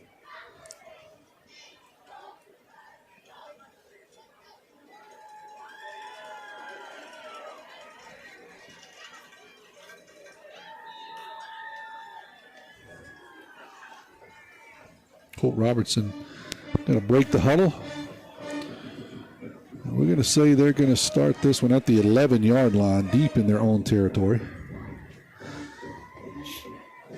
Robertson's going to get blown dead. They blow that one dead as he takes the snap. Looks like he wanted to give the lead to Zay again off the left side, but it's going to get blown dead. Somebody moves. That'll back him up. 5.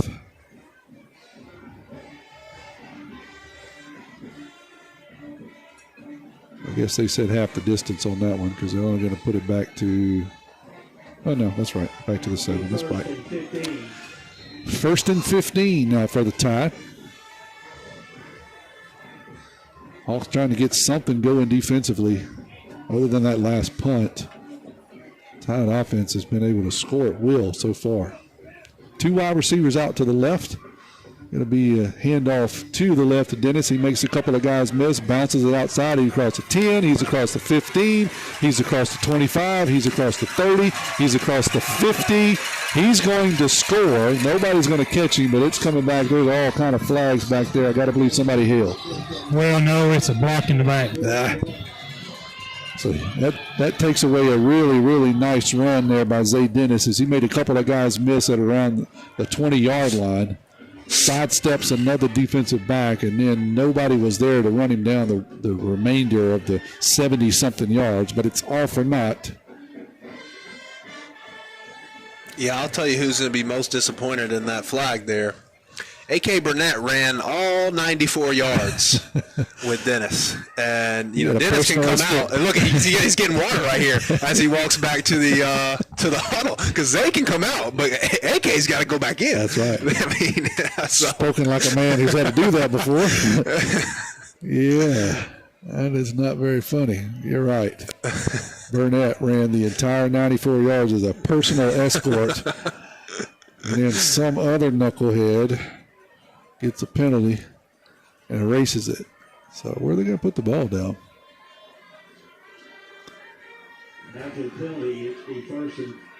Essentially the same spot. So that erases 93 yards. We'll do it again. 1st and 15. Robertson's going to toss it off the left side, and this toss did not go well. Is that Hawthorne? Yeah, Hawthorne just didn't get the toss, so he falls on it in the backfield. And Tide's going to lose another 2 or another 3 back to the 4. So Tide marching backwards. The problem is they didn't get a whole lot of room to go much further. 2nd and about 16 or 17 from the 4. 6:29 to go here in the second quarter. 31-7 Tide leads it. Got an I formation. Dennis back in there. He's going to take the lead off the left side. He's got a little bit of running room out to the 10-yard line. Good closing tackle there by Colton Hopgood for the Hawks. Saved probably an F&B Picayune first down or more. So bring up 3rd down and 11 now from the 10-yard line after a 6-yard pickup by Dennis.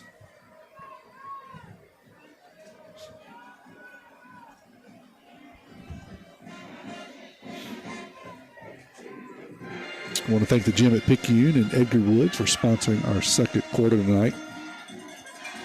I formation.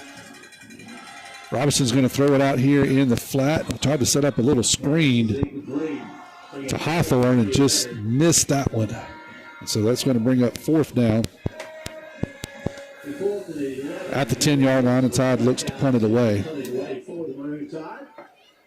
Tried to set a wide receiver screen, just missed out there, Jake. Yeah, I love the play call. I love the bubble. You get your athlete out there in the slot, just kind of bubble him out, and it's just a one-step throw. Just Cole, I see what Cole's trying to do. He's trying to lead him into that run, lead him upfield, and just a little too far in front of him. Wilson's going to be punting from his own end zone. Has to hurry to get this one away. It's going to bounce at the 40, take a Tide bounce, get across midfield, and be collected by Hopgood at the 45 of the Hawks. So Tide takes about 2 minutes off of the clock, but it is their second punt in a row. Yeah, I was going to say, for a game that started off as nothing but offense. Yeah, we're going to be 9 o'clock getting out of here. Got a couple punters that are going to have sore legs. Hey, so Jacob, let me ask you a question. You ever seen where they fair caught the ball on a bounce? It's funny you say that because I was going to comment on how many times we've seen a fair catch when he catches it on a bounce. 1st and 10 from the 45. Canan's going to hand off on a little zone read off the left side, and I think that's Hopgood again. He'll pick up about 2. Interesting that, to me, I know you're down 24, but the Hawks had a lot of success running the football early, and they seem to have abandoned that with Canan. Yeah, you can kind of you can just start to overthink things, I think, especially when you get down. There's still a lot of time to go in this game, and you could have really stuck to the game plan, but this time he's going to throw it out into the left flat. He'll have a completed pass and a pickup of about 5. Be short of a first down. And, I mean, listen, those runs, man, they weren't just 3 yards in a cloud of dust. He was getting 19, 7, 13. I mean, these were big carries he got. So, I do think, to your point, they just kind of got maybe a little bit of afraid of kind of where they were getting put in terms of the situation with the score and kind of abandoned their offense maybe a little too early. 3rd and 3 here for the Hawks. It's going to be kind of a busted play as the ball got snapped, but the Hawks offensive line didn't move. The Tide defensive line did move, and they're going to corral Canan, and he's going to lose about 6 all the way back to the Hawk 46-yard line. 4:09 to go here in the second quarter. 31-7, Tide leads it. Looks like they're going to have a timeout. We'll take it with them. We'll be back here in 30 seconds.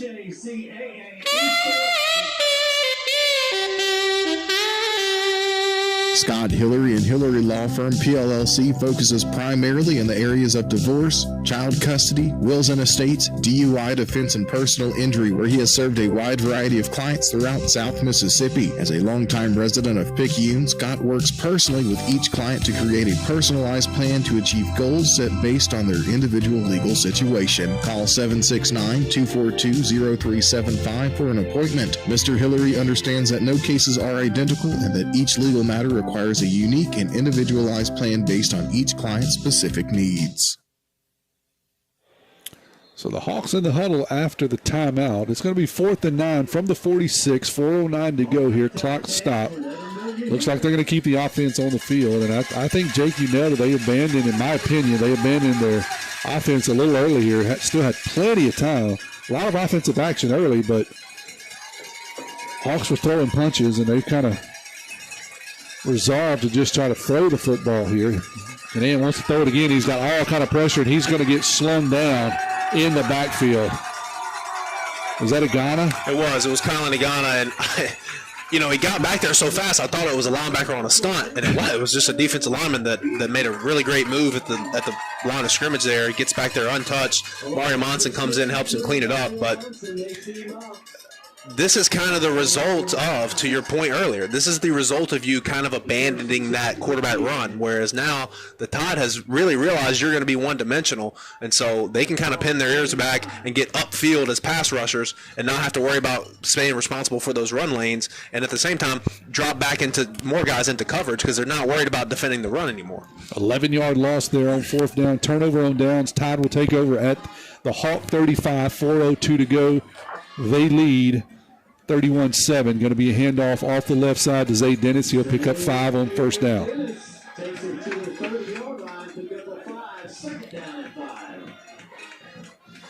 Second and 5 here for the Tide. Clock rolling now, under 4 minutes.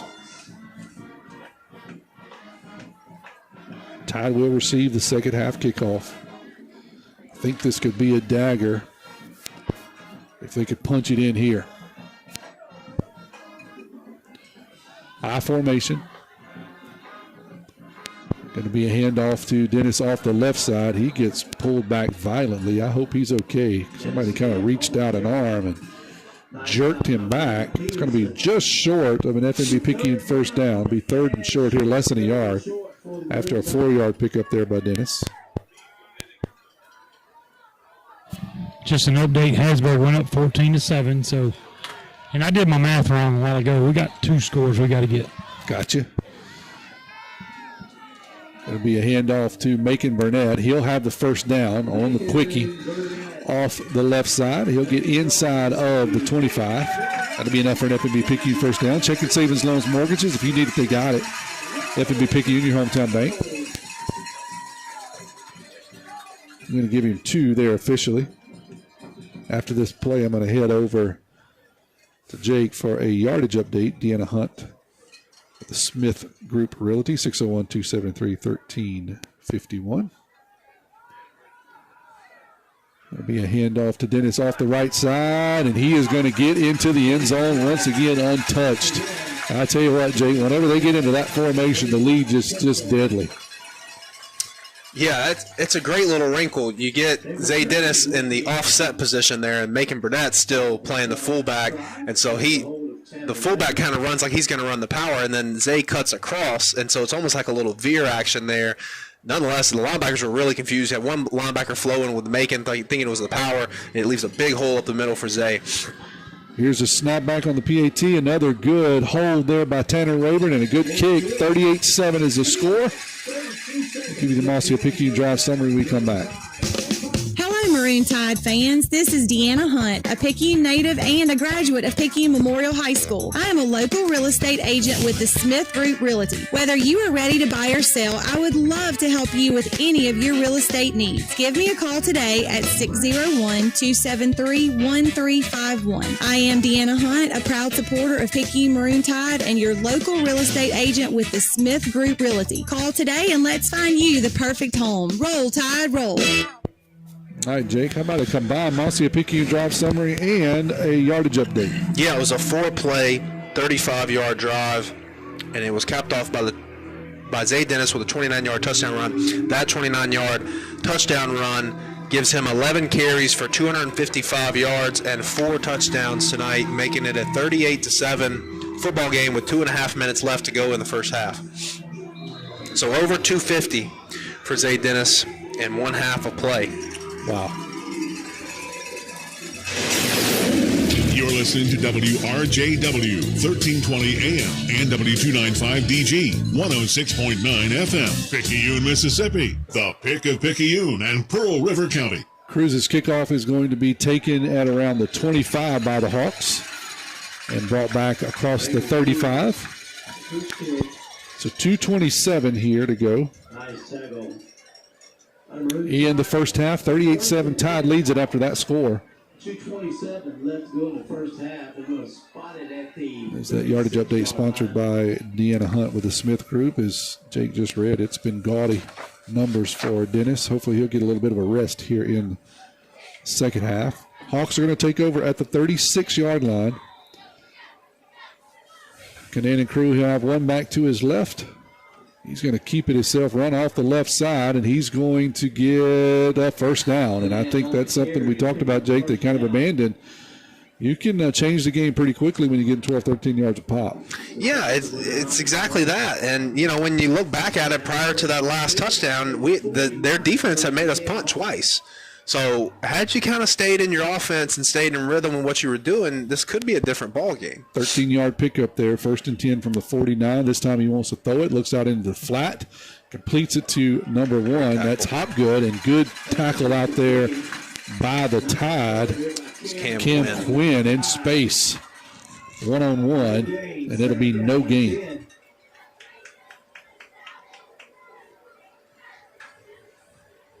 Good open field tackle there by Quinn. Bring up 2nd and 10 here for the Hawks. Canan's got one back to his left. Wants to throw the football. Looking down the right side. Tries a back shoulder throw, and it's going to be incomplete. Intended for Aiden Harvinek. That is Aiden Harvinek. His first target tonight. Good coverage by Fortenberry. Really the only option that Canan could do was try to sneak a back shoulder throw in, and unable to do that. 3rd and 10 now from the 49. Clock stop on the incomplete pass, 1:28 to go here in the second quarter. Metal Building Supply halftime show coming up here in about 1 minute and 30 seconds. Adrian, here's going to be the pass across the middle. It's going to be complete. And just like that, as I'm trying to say that Adrian Lumpkin's going to be the halftime guest on the Metal Building Supply halftime show, the Hawks complete a 51-yard pass and make it look easy. Yeah, just a complete miscommunication in the back end for the Tide. There was a lot of guys looking around as to who that was supposed to be the assignment of, and he just ran right up the seam. There was just nobody there. He split 2 defenders, and neither one of them looked like they knew that was their assignment. Not really what you want to have happen there if you're the Tide. Here is the PAT. It is good, but there is a flag. We'll see what the flag is. So it looks like offsides against the Tide. Looks like they're giving them the option to re-kick or take it on the kickoff, because I know you can't wave that off. So they'll re-kick it here.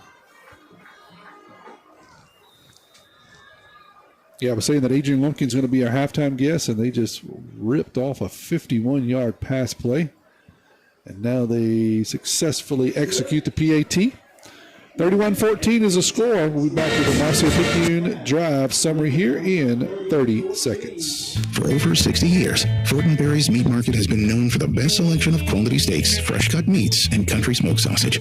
Fortenberry's is accepting deer meat for processing this season starting at 6 a.m. Monday through Friday. Please call ahead and try to arrive early. Good luck and happy hunting. Fortenberry's open Monday through Saturday from 6 a.m. till 6 p.m. Call 601-798-2156 and take the scenic drive to Fortenberry's, located at 5739 Highway 43 North in Henleyfield. No one does it like Fortenberry's. Nobody. Get another Marcia Picayune drive summary. Yeah, it was 3 plays, 64 yards. Took them just over a minute. And it was a 51-yard touchdown pass from Kanan there to make it a 38-14 ball game. Just over a minute left to play in this first half. So Hawks are going to tee it up at the 40. We got 1:18 to go, as Jake said here before halftime.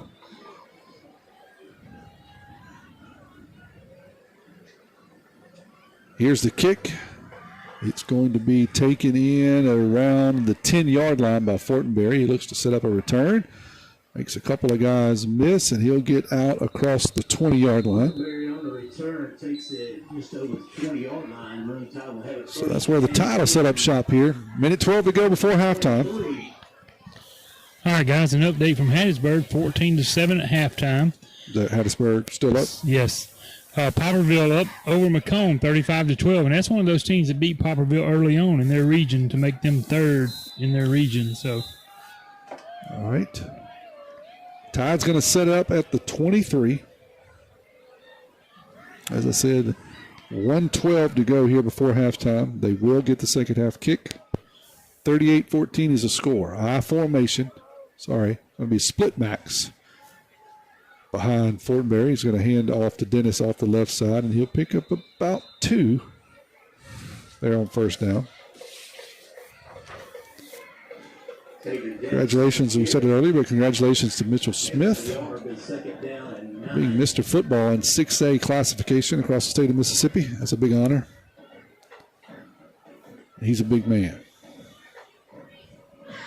We'll give Dennis 1 there on first down. So 2nd and 9 out to the 24-yard line. I formation, Burnett and Dennis in the backfield. Going to be a toss around the left side to Dennis. He tries to bounce it outside. He does. He's across the 25 to 30, 35, 40. Nobody's going to catch him. He's going to run it all the way to the end zone. I'm looking for flags.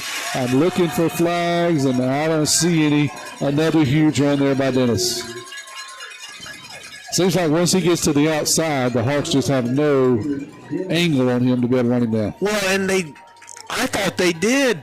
I mean, I thought the defensive end played it perfectly. He got outside of making Burnett's block there and kind of forced him to the sideline. I thought he was going to run out of room, and he manages to tightrope the sideline there and at the same time turn on the jets to make sure no one had a good angle to catch him.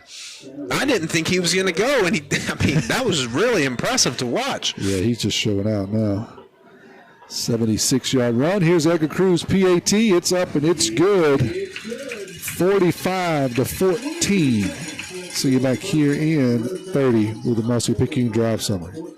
Hey friends, when you buy a new trailer or fifth wheel from Pawpaw's Campers in Picayune this month, they'll throw in the hitch. Any new 2025 or 2026 trailer or fifth wheel will come with a free hitch and free installation. Just go to pawpawsniceprice.com to see their entire inventory or call them toll free 800-728-2267. Pawpaw's Campers in Picayune, home of the free hitch. We're not that far from where you are. Want to see a Picayune Drive summary? Jake, the Tide answers quickly. Yeah, it was 2 plays, 77 yards, and 76 of it was the touchdown run from Zay Dennis. And that's 76 yards is going to give him over 300 on the night in the first half. That yardage update sponsored by Deanna Hunt with the Smith Group. And Dennis is just showing out here now. 22 seconds to go before halftime. 45-14.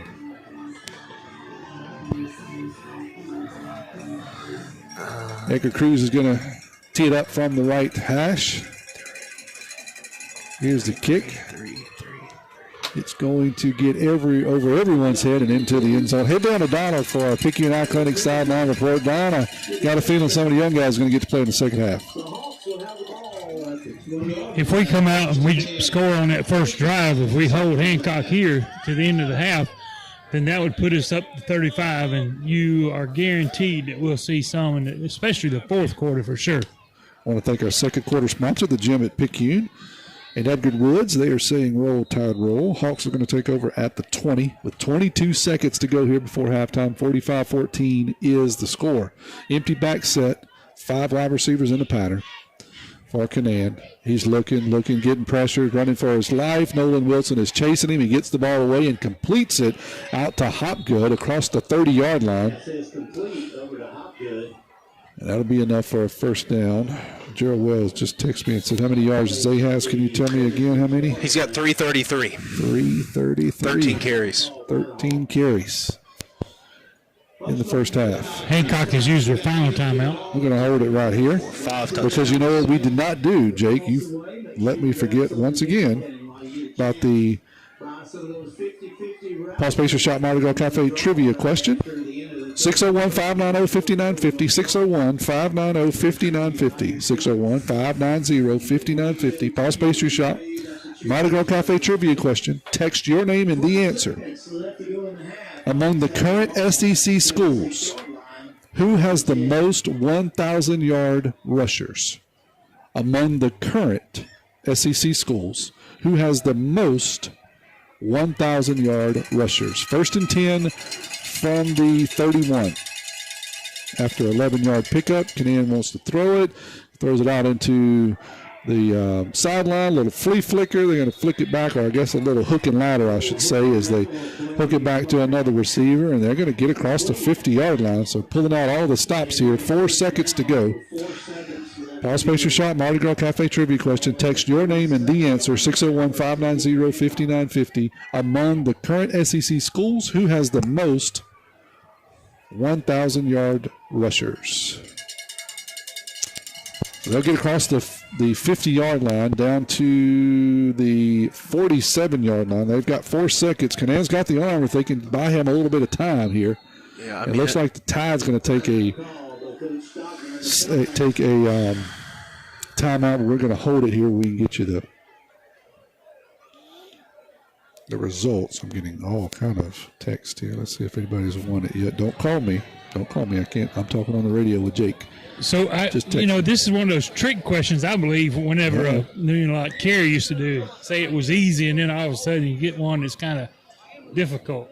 I'm just trying to not try to be controversial. Last week I had 2 guys in the same Sunday school class that was having to fight over the box of cookies, so I'm trying to be easy this week, right? Not too easy, but easier. Extra credit, can you tell me how many? So I haven't looked yet. I've got a lot of answers. I see text popping up, but I don't know if I got the right answer yet. Which of the current SEC schools, which one has the most 1,000-yard rushers? And extra credit, tell me who it was. Text your name and the answer. 601-590-5950. You got a lot of responses. Maybe, I don't think anybody's got it right yet. 4 seconds to go after that Picayune timeout. Hawks are going to have the ball at the 47-yard line of the Tide. I don't know why we have anyone standing within. Yeah, just standing on the end zone. Here, Canan wants to throw it. He's getting all kind of pressure, and they're going to get him. They're going to get him back inside the 40. Now, there is a late flag. Let's see what that's all about. The time is going to expire, and there's going to be a hold against the Hancock Hawks. Tide will decline it, and that will do it for one half of football. 45-14. I don't think I have. Actually, I do. I just want to say I've got a bunch of answers. Do you have a guess on who that would be of the current SEC schools? Who has the most 1,000-yard rushers? I have the answer of the team. No one yet has given me how many they have. I was going to say Oklahoma. Oklahoma, you would be correct. That was a guess as well. Yeah, that you would be correct. Oklahoma has 40. Oklahoma has 40 is the number, right? So the next closest one is Auburn with 30. Auburn with 30. So that's why it is a little bit of a trick question, Donna, because of the current SEC schools, right? So the current SEC lineup, Auburn is correct, and I didn't give you the answer. Who answered it correctly? It was, let's see here. I think it's Eddie Lelux. Let me double check here. It is Eddie Lelux. So Eddie won the gift certificate at Prosperity Shop Mardi Gras Cafe. Tide won the first half 45-14. Let's step away with the halftime show sponsored by Metal Building Supply. Carrie caught up with our county administrator, Mr. Adrian Lumpkin. We'll be back here in just a few minutes with some analysis. When it comes to metal building supply won't be undersold. With over 30 years experience, their team of professionals can assist you in all your metal supply needs. From residential to commercial, roofing, siding, and buildings, metal remains one of the most durable choices in residential roofing. Whether you like the standing seam look of no-show fasteners or a more traditional look where the fasteners show, Metal Building Supply has got you covered. Located at 3521 Highway 43 North in Picayune, give them a call at 769-242-2630. Metal Building Supply, handling all of your metal supply needs. Hard-working man. Welcome to the Metal Building Supply halftime report here on Picayune Football. We're joined now by Mr. Adrian Lumpkin. He is the Chief Administrative Office for Pearl River County. Adrian, thanks for spending some time with us. Thank you, man. Glad to have you. Hey, let's just give some folks an update. First and foremost, a lot of good things happening at the county right now. We're going to, of course, jump into economic development, taxes. We'll talk about a lot of folks moving here, buildings going up, houses. But, man, there's just so many positive things happening right now as this county continues to grow. We have a lot going on, Kerry, especially in economic development. We're striving to bring businesses to Pearl River County. But the main thing you got to have to bring a business here is you got to have a location that's ready for them to come. And in the economic development, you hear all of this information about pad ready. Do you have anything that's pad ready? And that is, it is ready for them to walk in, start building a building. And so far, we've been working at the industrial park in Poplarville, trying to get everything squared away. We've been fortunate to get some grants from the state through MDA and GCRF funds to purchase that site. We're about to have it wrapped up probably in the next month. We're going to have 4 sites out there, about 30-something acres that are pad ready, that has the infrastructure and ready to go. We also been working at we have 30 acres across the road from the Picayune Airport, and we're building 2 10,000 square foot spec buildings for industries and companies that need to be located right by the airport, more in the technology sector. And we have those kicked off and underway. So there's a lot of stuff that's going on, a lot of dirt being turned, and we just moving forward and progressing. A lot of folks probably asking a lot of questions about Exit 10. I know there's a lot of things still to be decided on that, but that was a joint effort, partnership between the city and the county. It was, and at Exit 10, the county partnered with the city and the utility authority to get sewer lines run to Exit 10. And that's a big thing for businesses. You know, you can build a house, put a septic tank out there, but businesses need access to the sewer system. And that was about a $2.5 million project that we've got the sewer run up there. They're about to get that all functioning, and what's going on right now is mainly some private individuals that have stepped up and is developing land. They've got a plan on what they want to do. They want to try to bring some commercial shopping, some restaurants, some things that are kid friendly, also some housing developments in there. And you know, when you start having access to water and sewer and things like that, it does transform a county and the city. You know, we look at revenue from the county perspective. Of course, there are grants and stuff the county gets here and there, but majority of that comes from your taxes relative to your property. You know, and I think the supervisors from data I've looked at have done a great job in how they've handled the millage over the last 10, 12 years. Amazing. We haven't had as a millage increase in about 12, 13 years. Now, we've been able to continue to grow the county, grow the economy because of all of the growth that we have had. And what we're seeing now, we have a lot of housing growth. Houses people pay taxes on houses, but what we're really looking for is now that we having that housing growth, we got that population to get more of that commercial development, more of industrial and businesses locating here, creating jobs where people are not having to drive away. And we've been doing a good job with it, and I think we're right there on the edge to just see things growing as far as housing. Our housing market is still going. We're still pulling permits every day. New houses are still being built and selling. So that tells me that people are still coming here. And, you know, there's a few other factors in economic development and people coming here locating that a lot of people don't understand and don't look at. Healthcare. What kind of healthcare do you have in your county? We have 2 fine hospitals, the one in Picayune and one in Popville, both operated by the Forest Health Group and in operation with Forest General in Hattiesburg. Schools. They look at your schools. All of our schools are A-rated schools in this county. And those things like that, when a business is looking about relocating and they're going to be bringing their employees, what's in it for their kids? What kind of recreation do you have? What's schools, education, healthcare? All of those things matter. It's kind of like spokes on a wheel.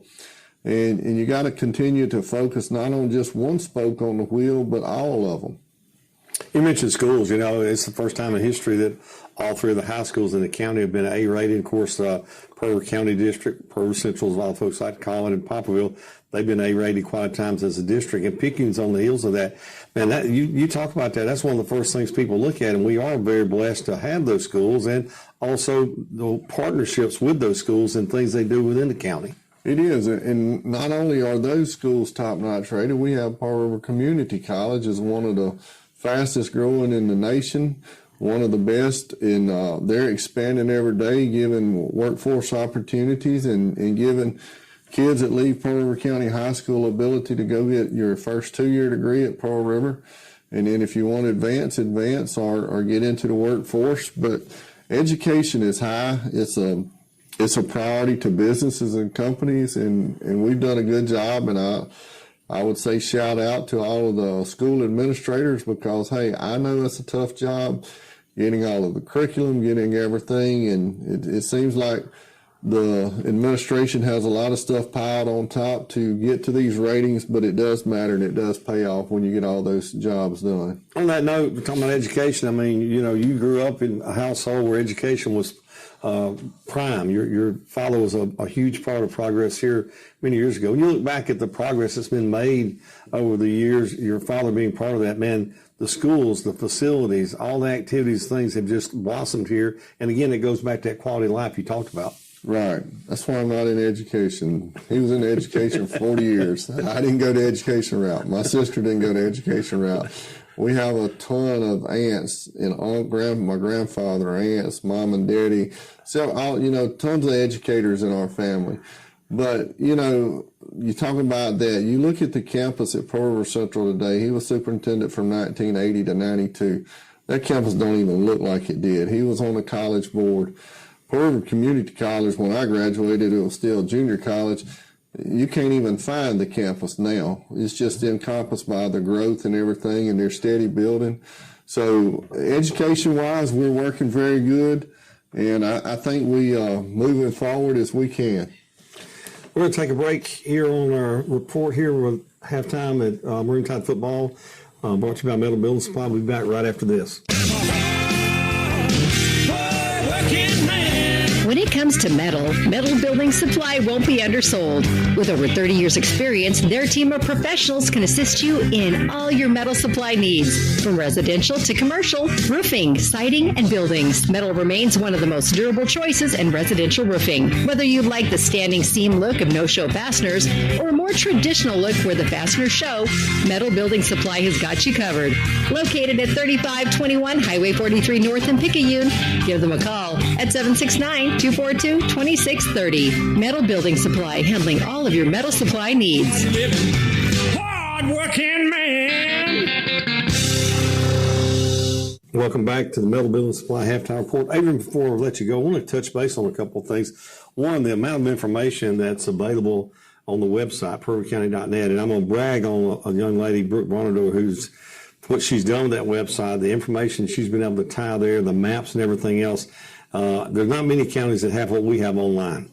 She does a very good job with it, Kerry. We've been working the last several years to try to get a lot of stuff out for the public. And I've looked at a lot of websites throughout the state and other places, and ours is one of the better ones. And, you know, she does a great job of keeping the information up to date. You can go on the county's website, go to our parcel data, look at all of the parcel data, click on it, see who owns the property, see what's the assessed value, see the taxes, all that, what districts it's in. There's several layers on the map. You can look at your voting precinct districts, your supervisor districts, school districts, your congressional districts as far as the Mississippi House of Representatives, because we cover 3 parts if you wonder where you're at. So there's a ton of information that we try to put, and we're constantly trying to add information to the county. If you go look at the county's website, as soon as you go on the home page, we have a scroll screen at the top. Anytime we have meetings or certain things that are going on, we try to put it out there. Another thing we do have is all of our board agendas and board meetings are on the website. A lot of people want to know what's going on. If you'll click on the minutes, and you can look at it meeting by meeting and search it if you're looking for a certain topic and see how it was. And that's updated every week, and it stays up to date. So she's done a great job with it, but it takes departments feeding us information to put out there to the public, and that's one of the things, because a lot of places, going back to the economic development deal, people are going to look at the website and look you up before they come to you, especially nowadays. It's all about what can they find out on the internet, social media, and everything. Yes, indeed. Adrian, appreciate your time stopping by and getting us up to date. And how many years now? 29. 29 years. That's a long time. 29 is still going. Still going. Adrian, appreciate you. Thank you, man. We'll take a break, and when we come back, Tommy, Jacob, and Donna rejoin you. Thanks for listening to the Metal Building Supply Halftime Report. When it comes to metal building supply won't be undersold. With over 30 years experience, their team of professionals can assist you in all your metal supply needs. From residential to commercial, roofing, siding, and buildings, metal remains one of the most durable choices in residential roofing. Whether you like the standing seam look of no-show fasteners or a more traditional look where the fasteners show, Metal Building Supply has got you covered. Located at 3521 Highway 43 North in Picayune, give them a call at 769-242-2630. Metal Building Supply, handling all of your metal supply needs. Hard-working man. Back here at Lee Triplett Stadium, Reiser Medical Field, 45-14 is the halftime score. Hawks did not bring a band, or their band did not perform, I should say. So we're getting just some music playing here at halftime. Mr. Kevin did get the Picayune Maroon Tide played. I'm going to try to give you a little bit of a recap here. It was a fast and furious first quarter, Jake. Let me see if I can recap this here for you, and then we'll kind of break it down, get some analysis heading into the second half. Hawks take the first kickoff of the game, opening kickoff, and they throw an ENT on the second play of the game. Tide scores on one play after that, 7-0. Hawks answer pretty quickly after that with just a 3-play drive. It's 7-7. Picayune gets it back, and on one more play, they go 80 yards. Mr. Dennis now has over 100 yards at that point in the game. 14-7, Tide leads it. Tide then gets the ball back and goes 73 yards and ends up settling for a 32-yard field goal. 17-7 at that point. Hawks answer with a turnover on downs after a 14-play drive. Starts on the Hawks 20 and it ends on the Tide 4-yard line. Tide turns them away 4th and goal from the 4. And then the Tide scores on one play after that, 97 yards by, you guessed it, Zay Dennis, 24-7 at this point. Then we get into some punts. The Hawks go 3 and out and they punt. The Tide punches it in from 36 yards on 2 plays. They go up 31-7. Then each team trades 3 punts. The Hawks, Picayune, the Hawks again, then Picayune again. And then finally, there is another turnover on downs. So 5 possessions there of punts or turnover on downs in the middle of the second quarter. Tide finally scores again with about 4 minutes, or ending the drive, about 2 minutes to go in the second quarter. They score on 4 plays and go 35 yards, and it's 38-7. Then Hancock answers quickly on 3 plays, and they cut it to 38-14. But the Tide just needed 2 plays to answer that scoring drive, and it ends up at the half 45-14. Hawks do get the ball back with 22 seconds to go, and they're unable to do anything as they run the clock out here at the end of the half. So where it stands is 45-14. Jake, you talked about it a little bit. In my mind, it's really the difference in the game. The Hawks come out, and with Kyson Canan, they're able to run the football well. They're able to throw the football and kind of get some big chunk games. Once the Tide kind of got up a couple of touchdowns, it seemed the Hawks almost panicked a little bit and kind of wanted to just throw the football. When they did that, got one-dimensional, Tide was able to really turn their pass rushers loose and I think made the difference in the game. Yeah, you're exactly right. And, I mean, those – other than, okay, so they start off with the INT on the first drive, but then they go 3 plays for a touchdown. Then their third drive, they get down there and they just get turned away right at the 5-yard line going in.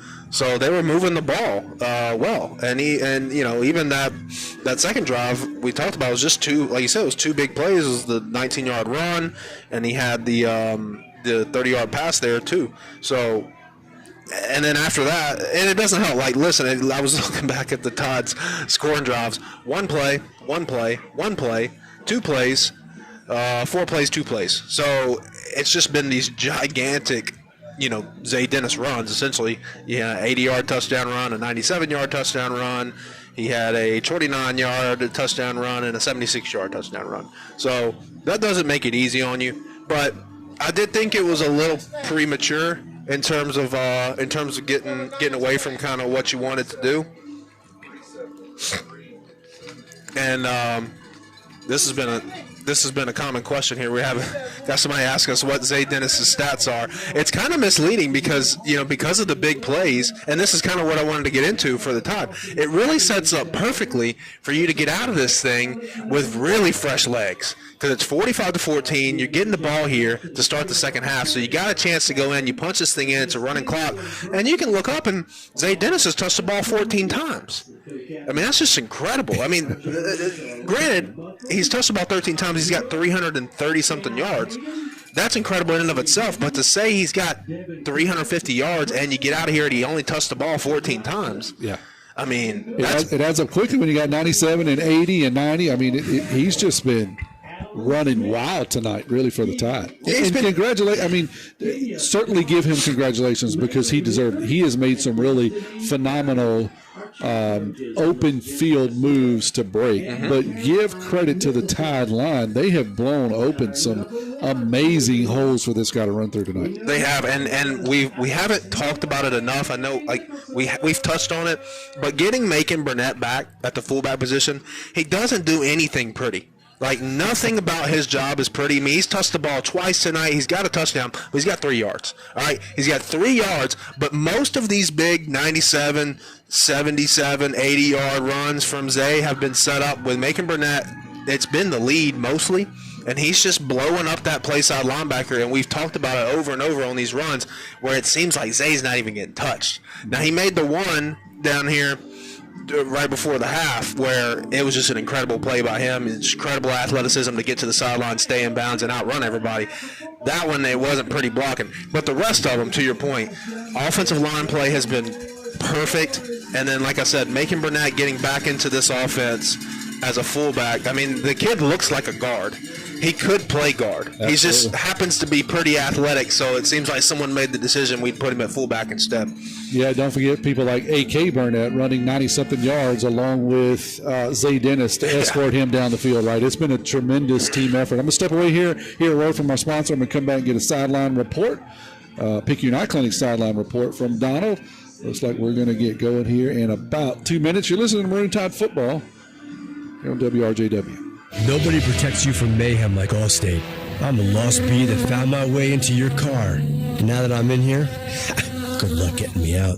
I think it's gone. Wait, no, it's in my hair. And if you don't have the right auto insurance coverage, well, this could be quite a sticky situation. So get Allstate. Jason Pygott has offices in Picayune. Make sure you have the right coverage. Give the Pygott Agency a call today. 601-798-7005. Subject to terms, conditions, and availability. Allstate Fire and Casualty Insurance Company and affiliates, Northbrook, Illinois. Head down to Donald for a Picayune Eye Clinic sideline report. Don, it looks like some of these pretty maroon jerseys might get dirty tonight. Oh, yes, sir, they will. And it may not be too short of time between now and then either. Tide getting the ball. That's right, here to start the third quarter. You know, getting that kickoff and going down and drive, we've been scoring quick, so maybe a short time, very short time. I'm trying to make sure Cody come over here and gets his lucky second half kiss before they get started. Is that what's needed? Well, that happened the last couple of weeks. All right, so we'll see. We'll get that in. It's always funny when you got, the guys that don't typically get in. Because after the game, you got to do wash. So you go in the locker room, you take all your stuff off, and the coaches are kind of standing there, and they'll say, "Hey, you can keep yours. It's still clean." But then, on a game like tonight, those guys walk through that locker room with their chest poked out, put their stuff in the dirty clothes because they got to get in. Yeah, my jersey's sweaty this time. I got to put mine in the wash too. There you go. That's good stuff. Hey, I want to thank Huey Stockstill and crew, Mr. Frank Feely specifically. Along with Dr. Jameson Dodd and Dodd Therapy Center for sponsoring tonight's game, paying the MSHAA fee, and allowing this video to be broadcast for free. We're going to reach out to you guys listening right now. It looks like, I don't want to get the cart too far ahead of the horse, but if we play next week, we're going to ask you guys to help us out and fund next week's game, whether it is here or in Hattiesburg. We'll get a scoring update. Hattiesburg was leading last I saw 14-7, so we'll get an update. If Hattiesburg wins, just so you know, Hattiesburg wins and we win, we would travel to Hattiesburg next week. If Pascagoula wins and we win, Pascagoula would come here. So if you want a home game, you want Gula, you want 1 versus 1, then we'll go to Hattiesburg. But we still got a half of football here. Go ahead, Don. Well, Hattiesburg has gone up 21-7, so got it. Early in the third quarter. Yeah, I looked on the YouTube. It looked like we had about 400 people watching on YouTube. So if everybody pulled together and gave $2, all right, you YouTube enjoyers, I don't know how many we got on Facebook, and the radio enjoyers could continue to enjoy the radio without the broadcast. But 400 people watching live on YouTube, all right, $2. And then we got a fee covered for next week. Now, we say sponsor. I just, in all seriousness, we're not charging a dime. The High School Activities Association charges us $750 to turn this video camera on during a playoff game. So we have to cover that fee. Again, thank you to Huey Stockstill and Dodd Therapy Center tonight for covering that for us. And we're going to ask you guys this week to help us cover it, if you will, so that we can bring you South State football action. But right now, we've got a second half to play here at Lee Triplett Stadium. Hawks are going to kick off to the Tide.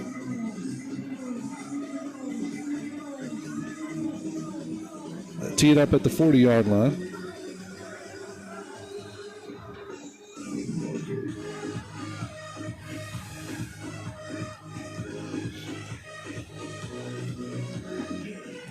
And here is the kick. It's going to be taken in at around the 1-yard line by the Tide. That's Fortenberry. He's going to come out and head right, trying to set up, get a few blockers. He's got a couple. He's across the 20. He's across the 25. And he'll be about the 27, 28-yard line. That's where the Tide will set up shop. Their first possession here in the second half. Tide leads at 45-14.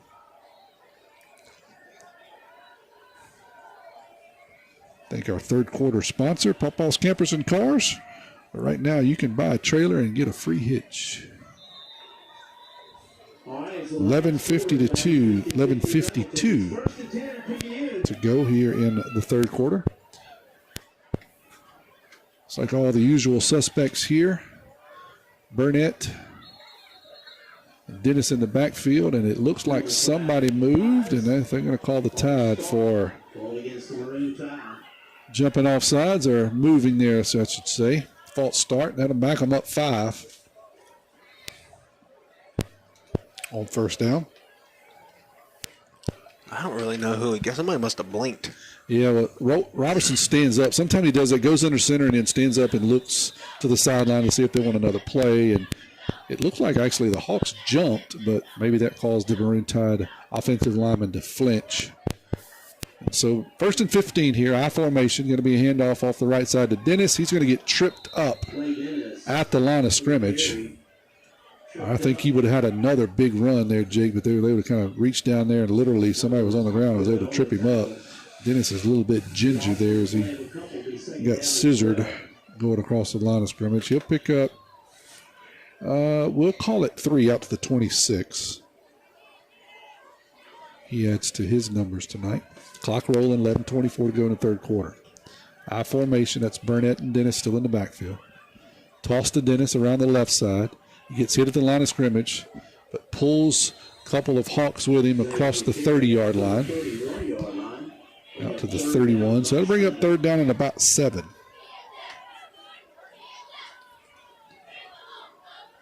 Pick up a 5 there by Dennis.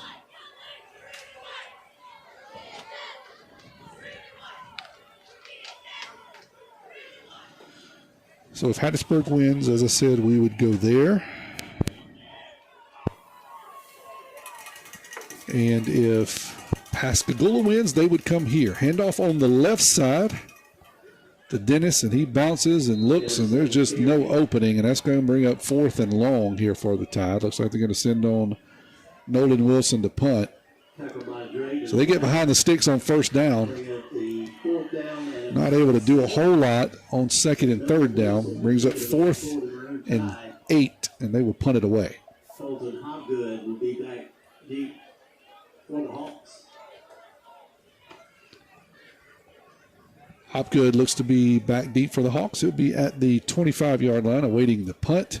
Here's Nolan Wilson. It's going to be a low line drive that's going to hit and roll across the 40, across the 35, and is going to be down near the 30. Yeah, you see that punt there. Hancock sent 10. I mean, and the Tide has an interesting punt formation in that they don't have any gunners. So everybody's up towards the line of scrimmage in tight.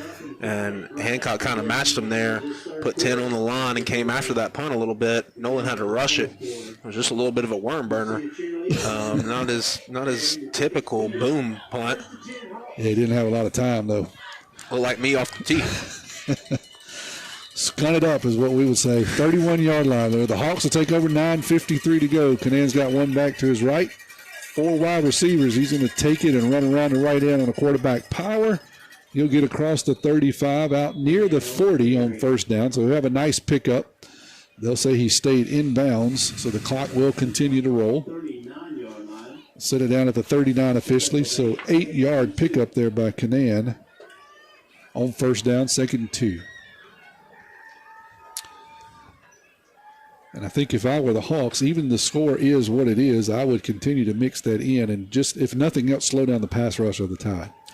Yeah, you're exactly right, because the difference is, and people don't realize this, but it's a completely different thing as a defensive lineman when you're rushing the passer versus when you're stopping the run. The gap integrity is completely different, and so that's what you've seen here with the Tide. Canaan's going to keep it again off the right side. He's at the first down and more as he's fighting for yardage across the 45, now across the 50. And he just runs tough, Jake. He was really dead to rights at around the 40-41, and he ends up being out at gets across the 50, and another big chunk run. Yeah, and as the game goes on, and as we kind of get into the towards the end, I'd love to give that kid his flowers. That's a senior, all right, and he's had an incredible career at Hancock. He's had an incredible season, and his season is his career, his high school career is most likely going to come to an end tonight. But I mean, like you said, he plays with a lot of heart, a lot of grit, and somebody's going to get a heck of a player at the next level wherever he decides to go. 10-yard pickup there. Pick up the first down, wants to throw it out to a safety valve off the left side. That's Hopgood. Hopgood will pick up a short gain, about 2. So they seem to do that on every play, Jake, is they'll usually send 2-3 receivers down the field, and then they'll have the back really just kind of sitting out in the flat left to right as a safety valve for Canaan. Sometimes he's tried to hit him and just couldn't get it out there for whatever reason. This time he hits him for a short gain. Yeah, it just goes to show how intelligent he is as a passer. It's allowing him to go through his progressions, and then he knows he's got the check down there kind of waiting for him. 2nd and 8. It'll be a little speed option around the right side to Hopgood, and Hopgood will get across the 45 down near the 40. Bring up 3rd and short for the Hawks here. Clock still rolling, 7:45 to go in the third quarter.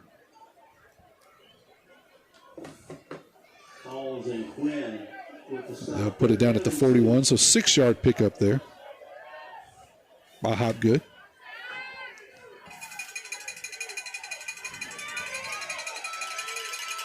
No huddle, that's what the Hawks have been running all night. One receiver is going to come in motion, and then he's going to go back to the right side where that receiver came from. He's going to have the first down and more across the 35.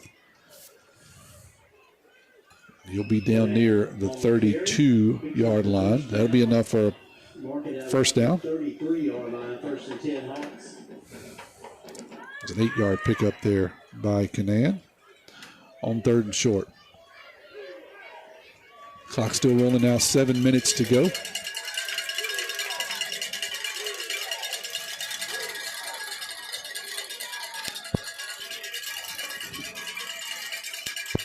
Empty back set now for Canaan. 1st and 10 from the 33. Calls for the snap. Wants to throw it. Got 5 guys in the pattern. Tries to get it out into the flat near the sideline, and it'll be completed for about 6 or 7 yards there on first down. Always have to make my middle schoolers happy there at some point in the game. You know, and for the Tide defense, if both results hold, which it looks like this one will, and it's starting to look like the one in Hattiesburg will, as they're up 28-7.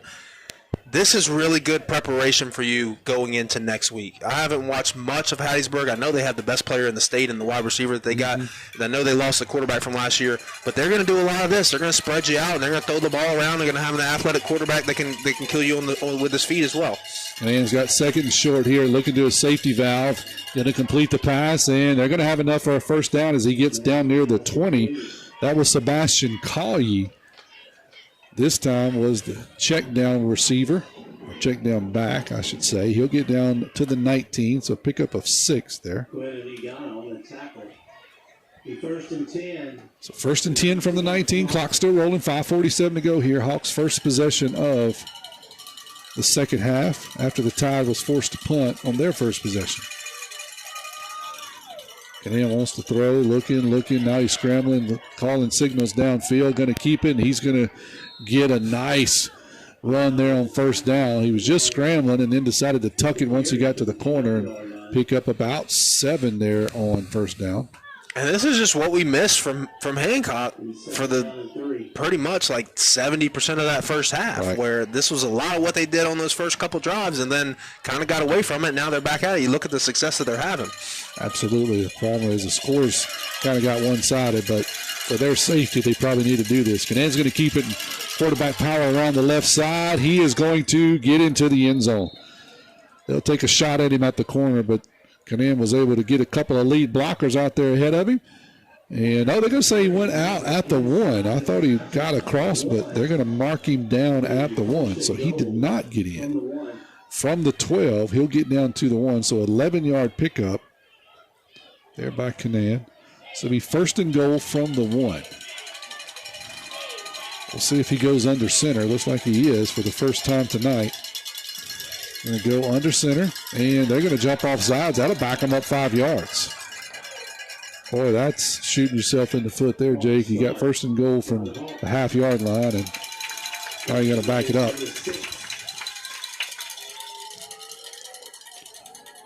So first and goal now from the 6. 4:52 to go here in the third quarter.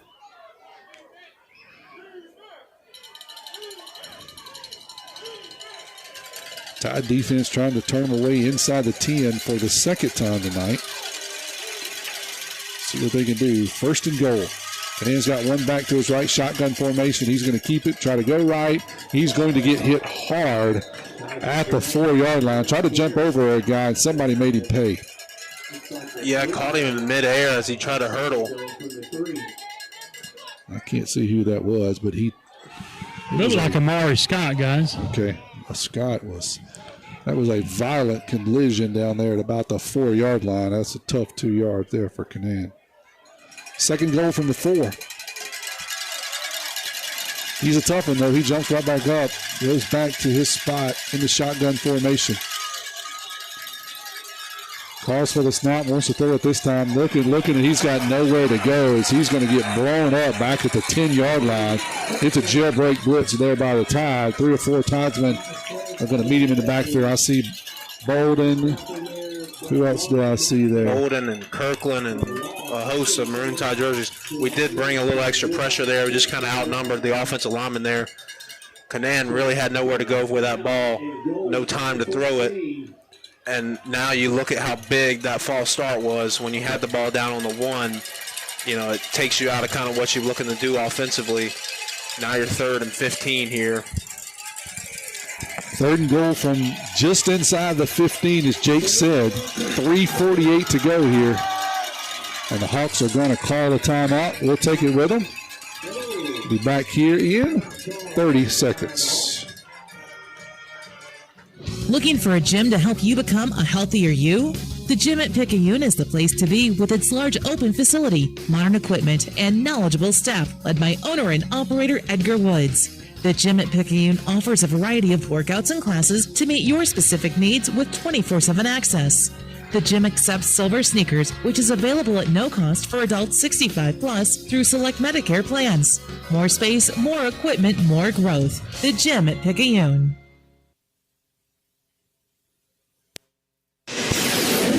You're listening to WRJW, 1320 AM and W295DG, 106.9 FM, Picayune, Mississippi, the pick of Picayune and Pearl River County. Third and goal from the 15. The ball is just inside of the 15-yard line.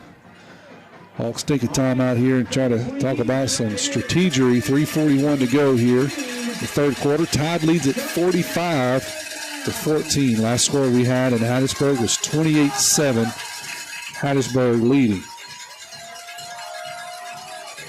If Hattiesburg wins and Picayune wins, we will travel to Hattiesburg next week. Kanan's going to try the fake reverse. No, he's going to give it on the reverse this time, and there's all sorts of trouble back there for the Tide. They faked that reverse earlier.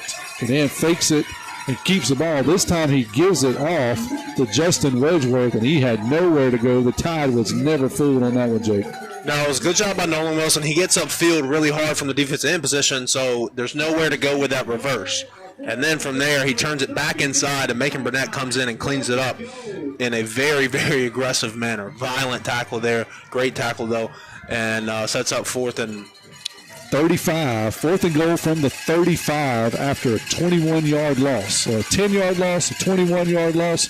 And then wants to throw this football across the middle, and it is going to be dropped for an incompletion. And what started as a 1st and goal from the half-yard line ended up 4th and goal from the 35, and the Tide defense turns them away. Game of inches, man. I mean, absolutely. It was, when we looked at it with the naked eye, it looked like he got in. They mark him at the 1.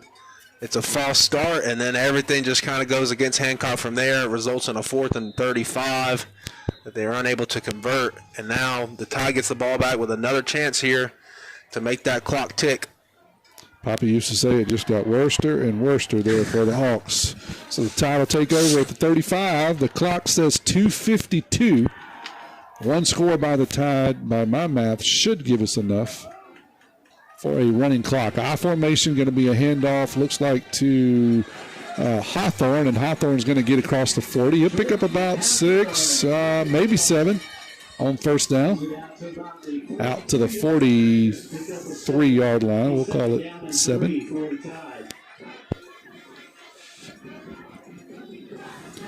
Second and 3.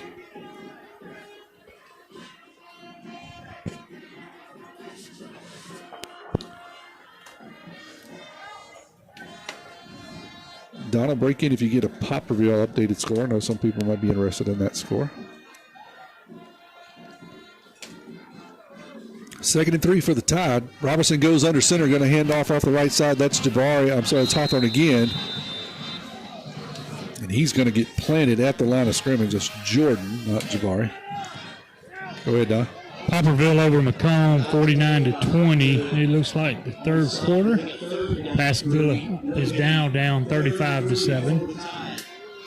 So will Popperville host if they win next week, or how does that? They will not, because they was a 3rd seed, and I think the other 2 teams, Columbia and Pass Christian, were number 1 seeds. Okay, so they'll have to go to either Columbia or Pascagoula.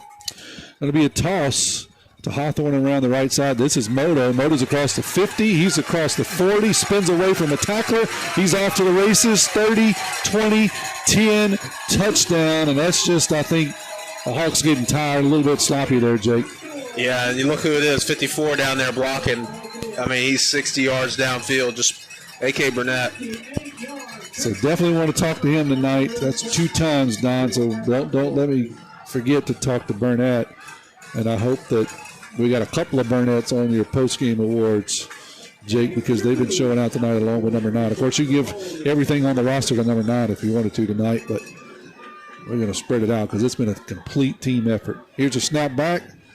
Tanner Rayburn deserves some kind of award because it seems that every snap he's had to catch tonight has been off just a little bit. He's put it in place perfectly for another PAT. We'll be back here in 30 seconds.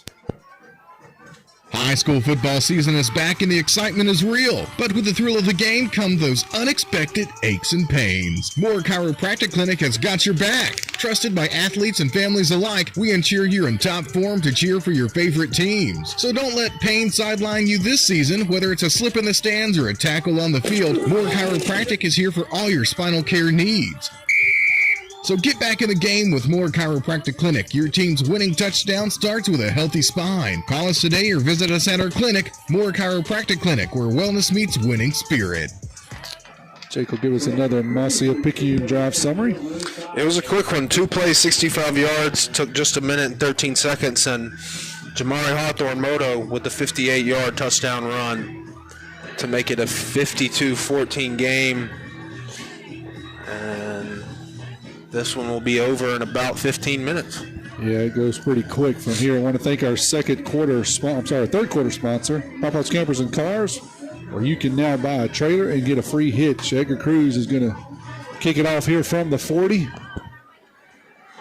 He's going to boot that one, going to be taken in around the 10-yard line by the Hawks, and he'll get out to around the 25, and then there's 14 flags coming in there, so we'll see what all that's going to be squared away with. That's Hopgood on the kick return.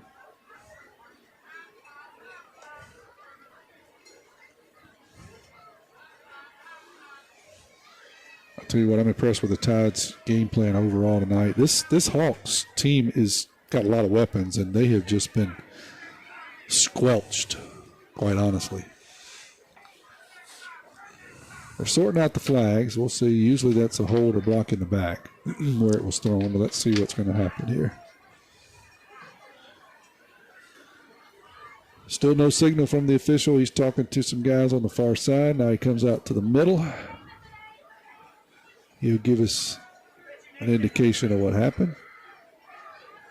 He's going to say a block in the back against the Tide.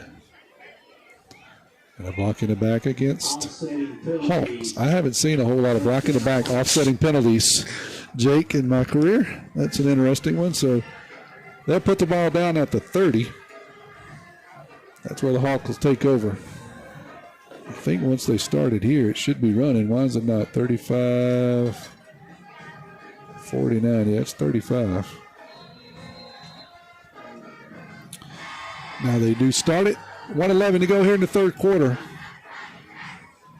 Canan's got one back to his left. He's going to throw the football, going to throw it out there to Hopgood on a little swing route out of the backfield, and he'll get across the 30, about the 34-yard line. I said they were at the 30, but they actually put the ball down at the 28. So, Tommy, here are your white jerseys coming in. All right, we got a lot of them. We're going to let Jake try to get some of those new guys calling in here in just a second. We'll be second at about 5. Canan's going to keep it, try the middle. And some of these younger guys realize he's not as easy to tackle as the other guys made it realize that it was. They finally gang tackle him out around the 50, but not after a big chunk gain. And one of these guys is not going to bring him down, Jake. I think it's going to take a little bit. All right.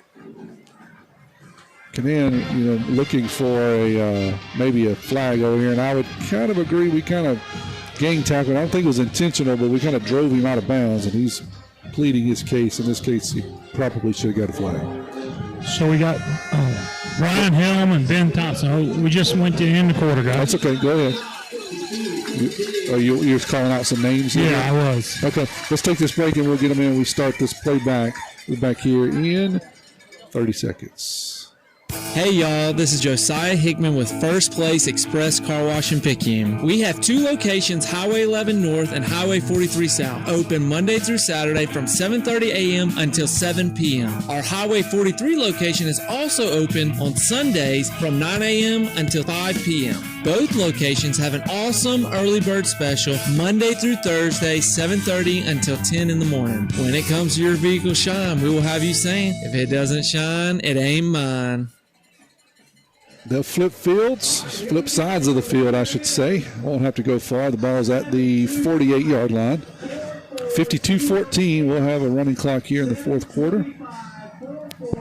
Go ahead, Jake. If you see some new guys, go ahead and just call them out. I want to try to get the names on the air. Your defensive line is going to be 51, Amari Graves. 66, Chris Martinez. 58 was Ben Thompson. And then 56 is Ryan Helm. Kane McKinley comes in to play some linebacker. 7 is Grayson Alls. He's staying in. He's a young guy, so that's probably why. Zayden Foxworth's playing some safety. And Donald, if you see somebody come in, just call out their name too. Just step in and call them out. Sometimes we miss them. They're running them in so fast. I see number 20, Demario Hodges. He's in. Canan wants to throw the football. Going to complete it out around the 40. Completes the pass to Aspen Favre. That'll be enough for a first down. Down near the 37-yard line. 34, Kenny Baker just popped in. Canan's going to throw it again. Probably going to throw it a lot tonight. Trying to go for the home run ball down the sideline. Wow, what a piece of defense there by the Tide. Is that Moto or who? Jarrell Curry. Jarrell Curry just reaches up and swats the ball down. Well thrown ball. That probably would have been a touchdown, and he just reached up and swats it down. That's really impressive coverage. He's in man coverage. He's one-on-one there. He's running stride for stride with the guy. Gets his head around at the last second to prevent any type of pass interference and spots the ball, and like you said, just swats it down. Really, really good, nice job there by Jarrell Curry. He's getting his chance to shine here. Conan going to go for it here on 2nd and 10. Going to throw it across the middle. Completes the pass inside of the 30. Nice open field tackle there by Olds.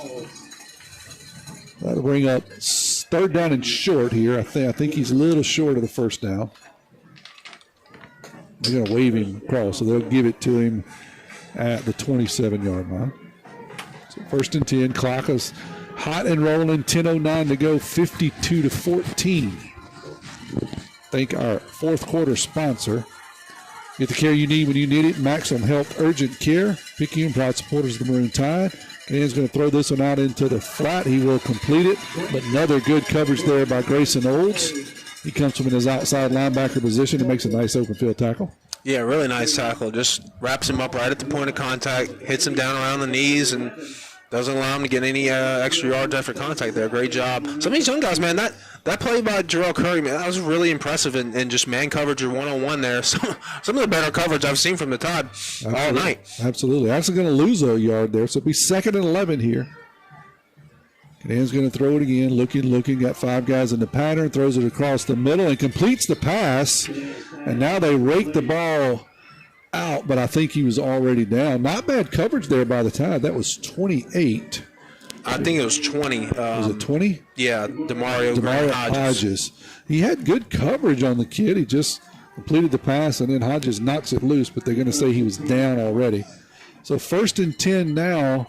The ball's going to be at about the 12-yard line for the Hawks. 52-14. Tide leads it. Going to throw this one into the end zone, and it's going to be caught for a touchdown. Caught for the corner of the touchdown. Got that one out there so wide, Kevin couldn't even zoom out fast enough. They went from one side of the field to the other. A good play there by Kyson Canan and the Hancock Hawks as they'll add a little bit of pride to the scoreboard here. Hey, Jacob, did you call out 66? I did, Chris Martinez.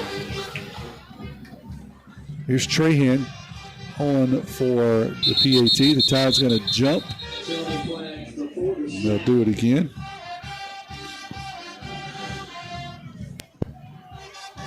Offsides called against the Maroon Tide. Decline will repeat. So Tide move, it'll be declined. And we'll do it again from the same spot.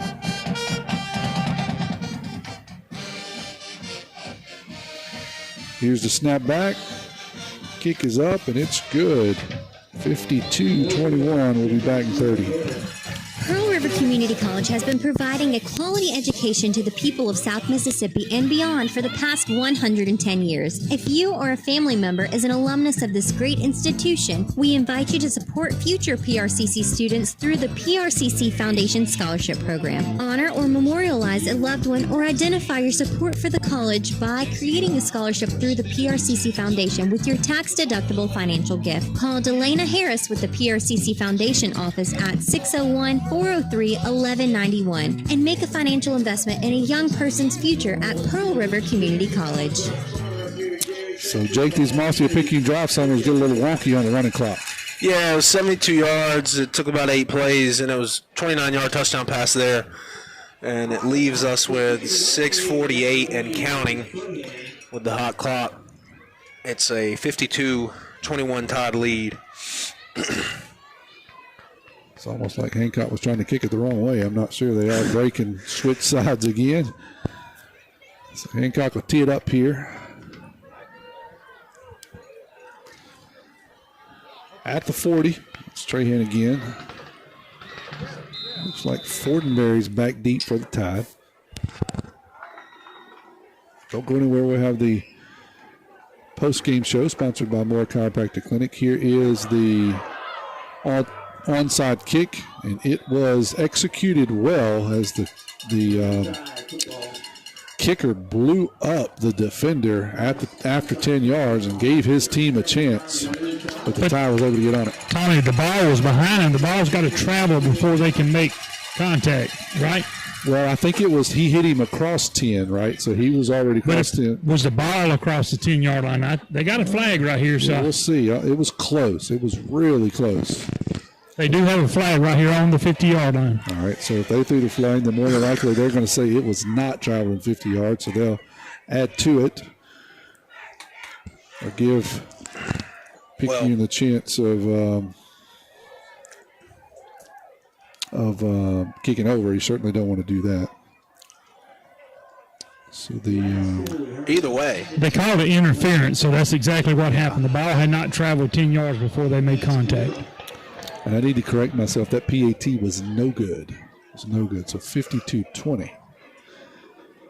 It was 52-20. AK Burnett there that made the recovery. Had it not been interference, we fell on the ball either way. But AK, who we've talked about multiple times, doing all sorts of things, recovering onside kicks is one of the many tools in his tool belt. I believe he had one last game. Yeah, that dude can do it all. So we definitely want to talk to him after the game.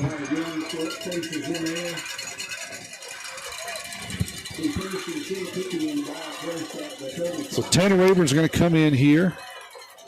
Clock rolling, hot clock, 4:33 to go, 52-20. Tide leads it. Last score I got was 35-7 at Gula. Hattiesburg over Gula, so it looks like we will travel to Hattiesburg next week. Going to be a handoff off the right side. Is that Moto or is that somebody different? So I didn't get a number. I know we got a lot of young guys in here. I want to try to get you some of those now. It looks that's like number Kendall 6. Jet. Is that number 6 Jet? Yeah, that's Kendall. You got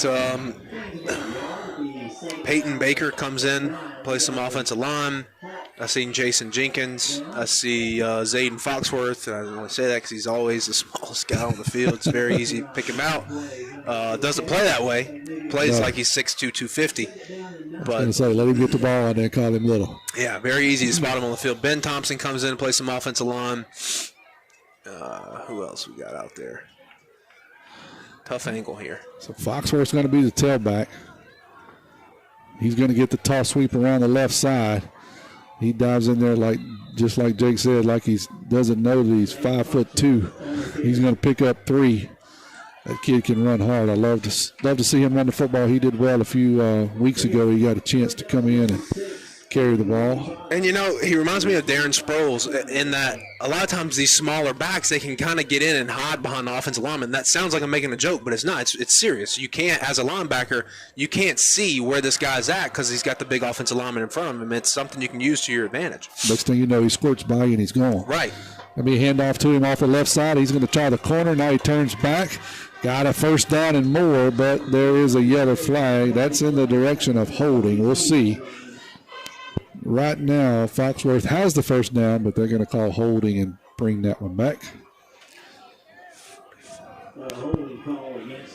Donovan Banks, number 45, he's came in. He's a freshman as well.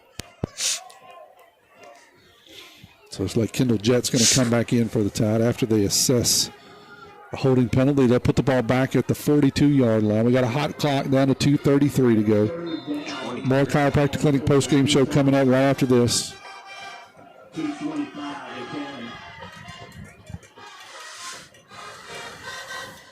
Who else have we not talked to, Jake and Don, that we need to talk to? Tanner Rayburn's going to go into center. Split backs behind him. Going to be the wing back reverse. And he'll get maybe a yard. I don't know that we've ever talked to Colt, quarterback. We talked to him. It's been a while. So that's or what about Amari Scott? I'm trying to think some of the seniors. We talked to Scott a while back too. Let's try both of those guys. So if we can get AK, Amari, and Colt, we'll see if we can get those guys on the Moore Chiropractic Clinic postgame show. That's 12-4 and what is AK, 54? 54. Yeah, so 12-4 and 54, Don. Fourth down here for the Tide. The ball's going to be at the 42. Clock down to 1:34 to go here. Looks like Tide is going to take a timeout after they run it down to 1:20. Actually, they'll take the delay of game. I guess you can do that with a running clock and actually get another 30 seconds or so off the clock.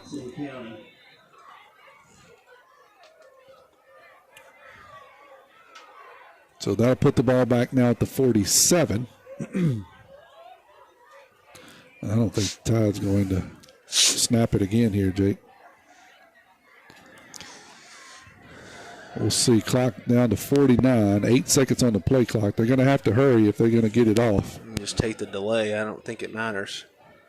They've already taken one, so they're going to toss it around the left side, and he's going to get about 6-7 yards. He'll run out of bounds at the 42-yard line. Who was that? Kendall Jett? Yep. That'll do it. So that should do it. 24 seconds to go. The Hawks will take over after the turnover on downs. They'll take over at the 40. But we can just about close the book on this one. 52-20, unless something happens here in the next 10 seconds. Kason Canan is going to bring the team back on for one last chance. Going to take the snap here 2 seconds to go. Going to try to probably throw this one down the field as the horn rings. He's going to throw it underneath to one of his receivers, and he'll get tackled at around the 25-yard line. So that will do it, 52-20. Unless there's a miracle in Hattiesburg, we will get a final score for them in the postgame show.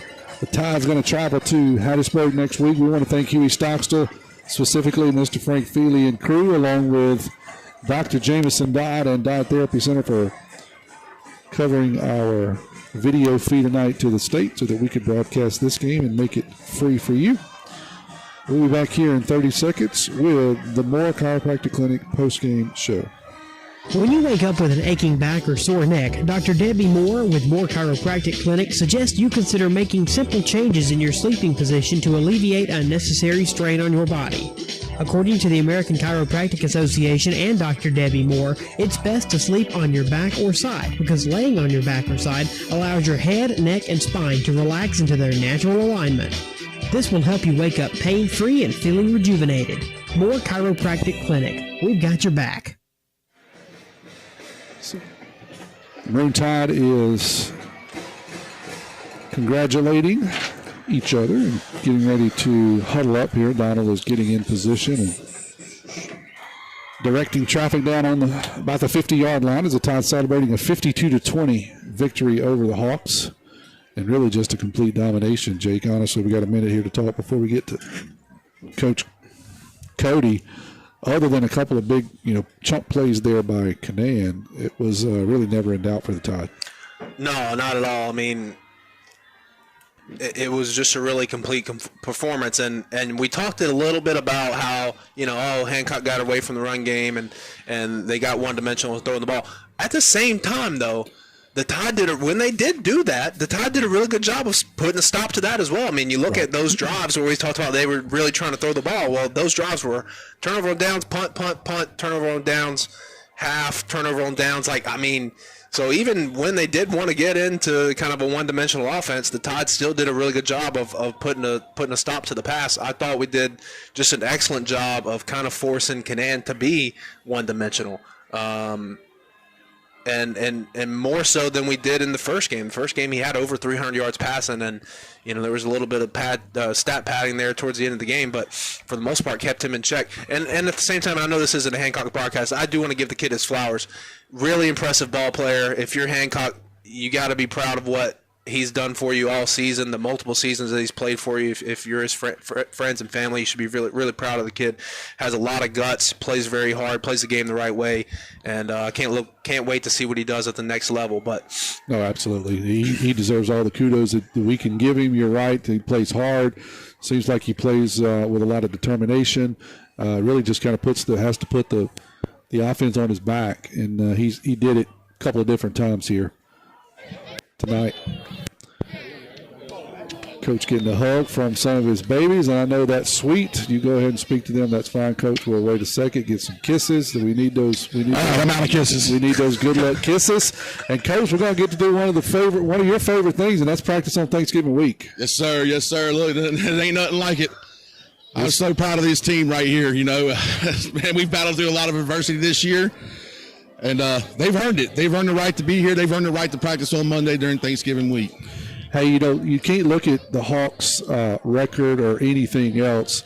That's a pretty good football team, and they got a really good quarterback. And minus a couple of plays, your defense pretty much dominated those guys tonight. Look, the old saying goes, in order to win football games, you got to have the better numbers or the better player. And, man, he's a good one. And, hats off to him. That's a tough son going over there. He's going to be great in the future. But, look, you're right. We gave up a few plays earlier. But the kids took coaching on the sideline, and they just executed. We executed well. We tackled a lot better. We were getting after them. And that's just want to. We talked about it earlier with Mr. Carey yesterday, that it's a game of want to, and then we just wanted a little bit more. Absolutely, that was very apparent. Another thing that's always, several times Jake and I wanted to count the Hawks. It almost looked like they didn't have but 9 on the field when you guys were on offense. It just looks like you really just had to step on them all night long. They didn't have an answer for what you guys are doing offensively. And it's no secret what we do. We just lined up, put our hand in the dirt, and came off. And look, the guys up front, they hit the sled every Monday. I know Jake can attest to that with that sled down there every Monday. But that's just a part of our physicality. We went back to some old school ways, getting after it, and then practice on Tuesday, good versus good. And I think that's really shown up the last 2 weeks with our physicality up front. And we lean on that offensive line. We knew that was going to be our strength of this season. And you give Zay a crease, man, he can go. Hey, Coach, talk about how big it is. This is 2 games in a row where you get a running clock, you get the chance to get some young guys in, but more importantly, you look at not Darrell, sorry, that's another good running back we've had. All right. You look at Dennis, he's only got 15, 16 carries tonight. That's got to be huge as you go into, as you get down the stretch of the season, it really comes down to who can stay fresh, who can stay healthy, and we've done ourselves 2 favors in a row these last 2 weeks with getting the running clock, getting the young guys in. Yeah, you're right, and it's able to keep us fresh legs. I mean, this is a grind, how much of a grind the football season is, and we put these kids through hell, and they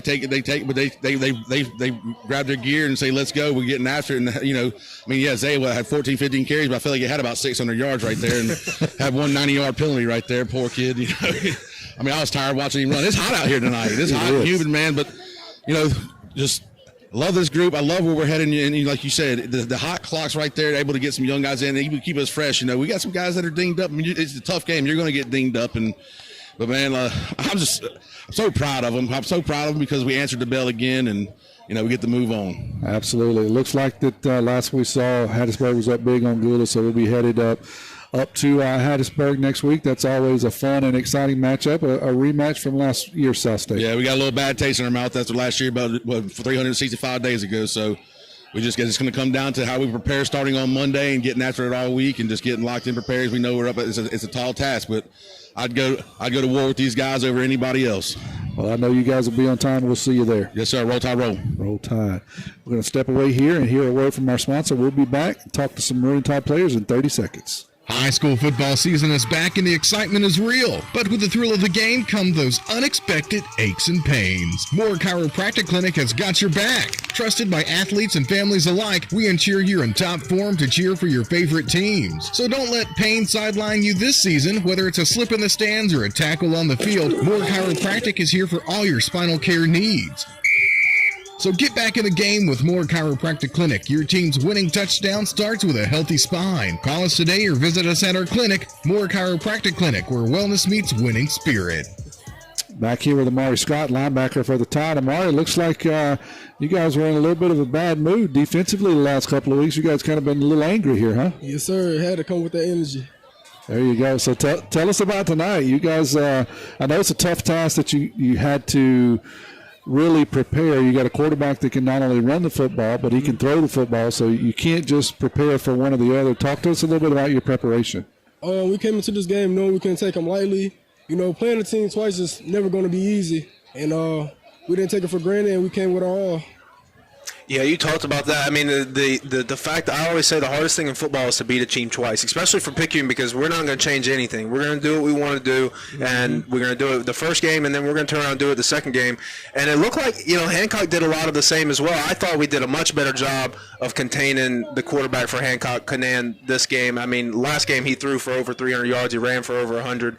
And this game it just didn't look like no matter what he turned to, he didn't have the answer. And that just speaks to the preparation and you and yourself playing the linebacker linebacker position. Yes, sir. It's a really tough task to try and stop him because of the multiple weapons he has. I want to ask you this. I always thought that this game coming up where you get to practice on Thanksgiving break, it's the closest thing you're ever going to get to playing in the NFL. You don't have anything else to do. You wake up in the morning, you eat breakfast, you lay around, then you go practice, and you come home, and there's just nothing else going on. How exciting is that? I'm just very grateful to be here, you know, and I wouldn't want to be anywhere else during Thanksgiving break than with my boys. Absolutely. I know it's going to be a great time. Looks like you guys are going to have Hattiesburg, last score we saw. So we'll see you guys in Hattiesburg. Congratulations on the win. Thank you. Thank you. All right, Donald's going to grab another player. I think we got Mr. Burnett. He was rambling around there somewhere. Donald's calling him to attention.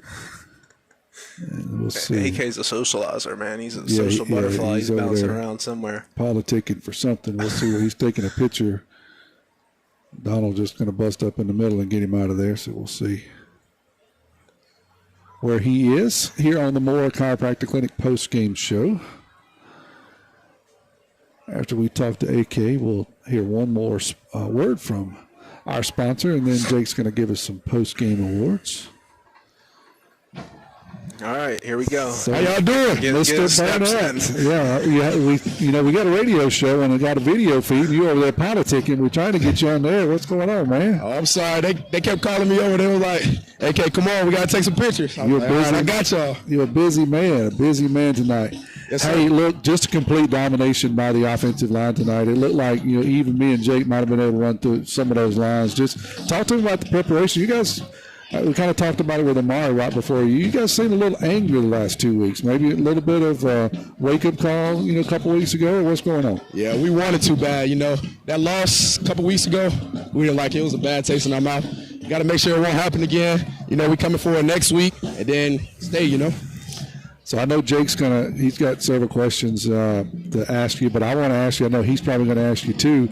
We look up on that 90-yard penalty, and you're down there running with Zay Dennis 90 yards downfield. But the thing about it, Zay can come off. He can come off and get a breather. They got to give you a mouthful of water, and you got to go back to the huddle. That's kind of unfair, ain't it? I know. When he ran down the first time and they called a flag, I dang near cried. Second time, I was finna hit him out of bounds, but they was gonna call the flag. All you heard was they say no. I put my hands up, kept running. I got tired though. I tried to beat him in a race, honestly. You look like a NASCAR driver. You just ran over here and took a pit stop from Coach Penton there, getting the shot of water in your mouth. Hey, AK, what did I tell you before the game? I said if they come out in that four-man front, kill them. It's not gonna last. Yes, sir. And what did it take? Two drives, and they went to a five-man front. Yeah, we counted it. It was 2 drives. I counted it. Yeah, it's incredible. I just knew the way you played the first game against Hancock, and then you continued to play that way in those early drives, and it made them just completely adjust. You made them adjust their defense, I'm telling you. Yes, sir. I try as hard as I can. I don't know. They were talking a little crazy today. That's why I had to apply some more pressure.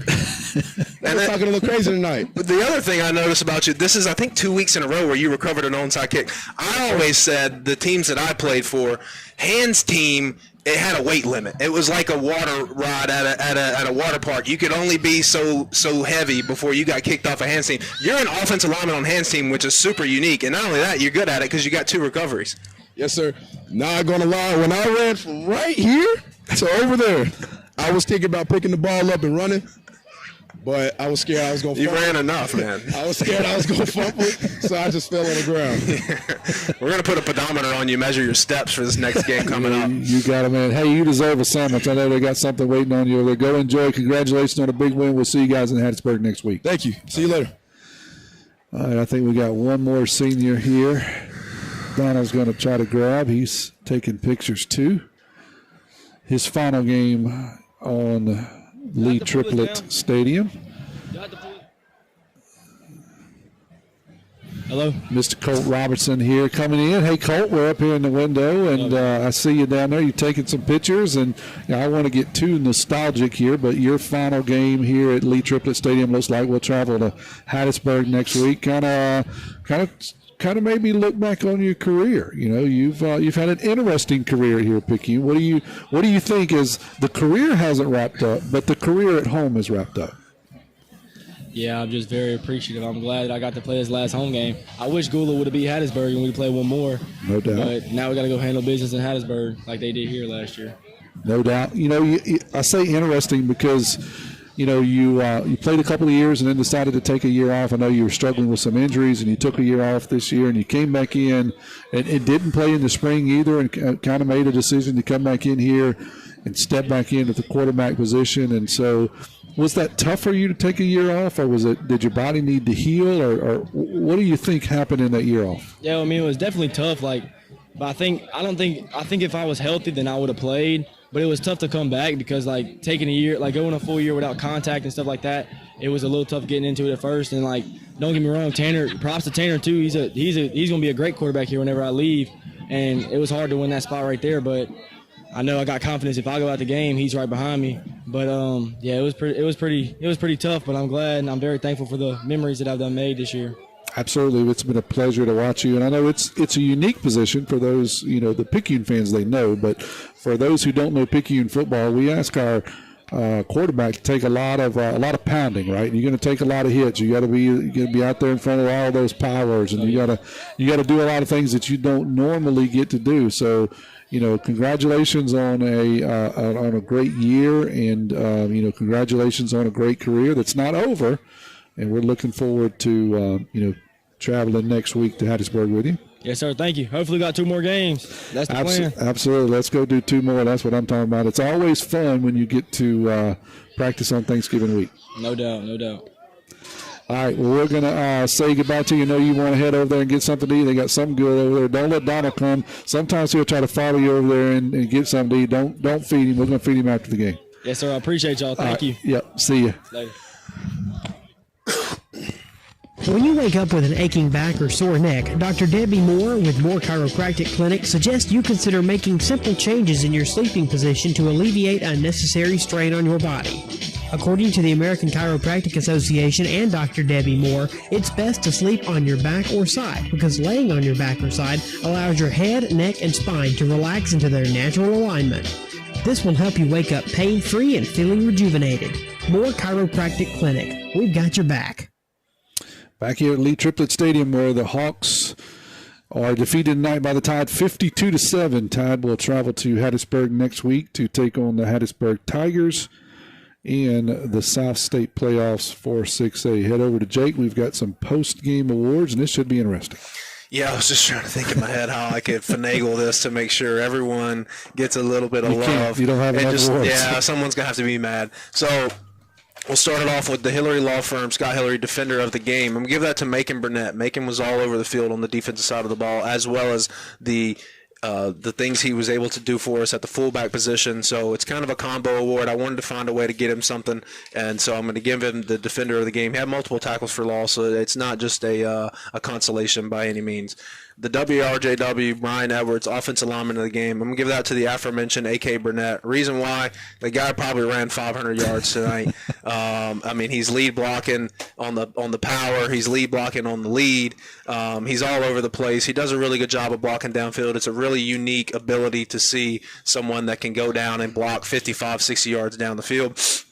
The Deanna Hunt Photography Picture Perfect Play of the Game. Number 38, Brody Kirkland with the interception on the second play of the ball game. Just really flipped the game on its head, put a stamp on kind of how we were going to come out and proceed to play for the rest of the game.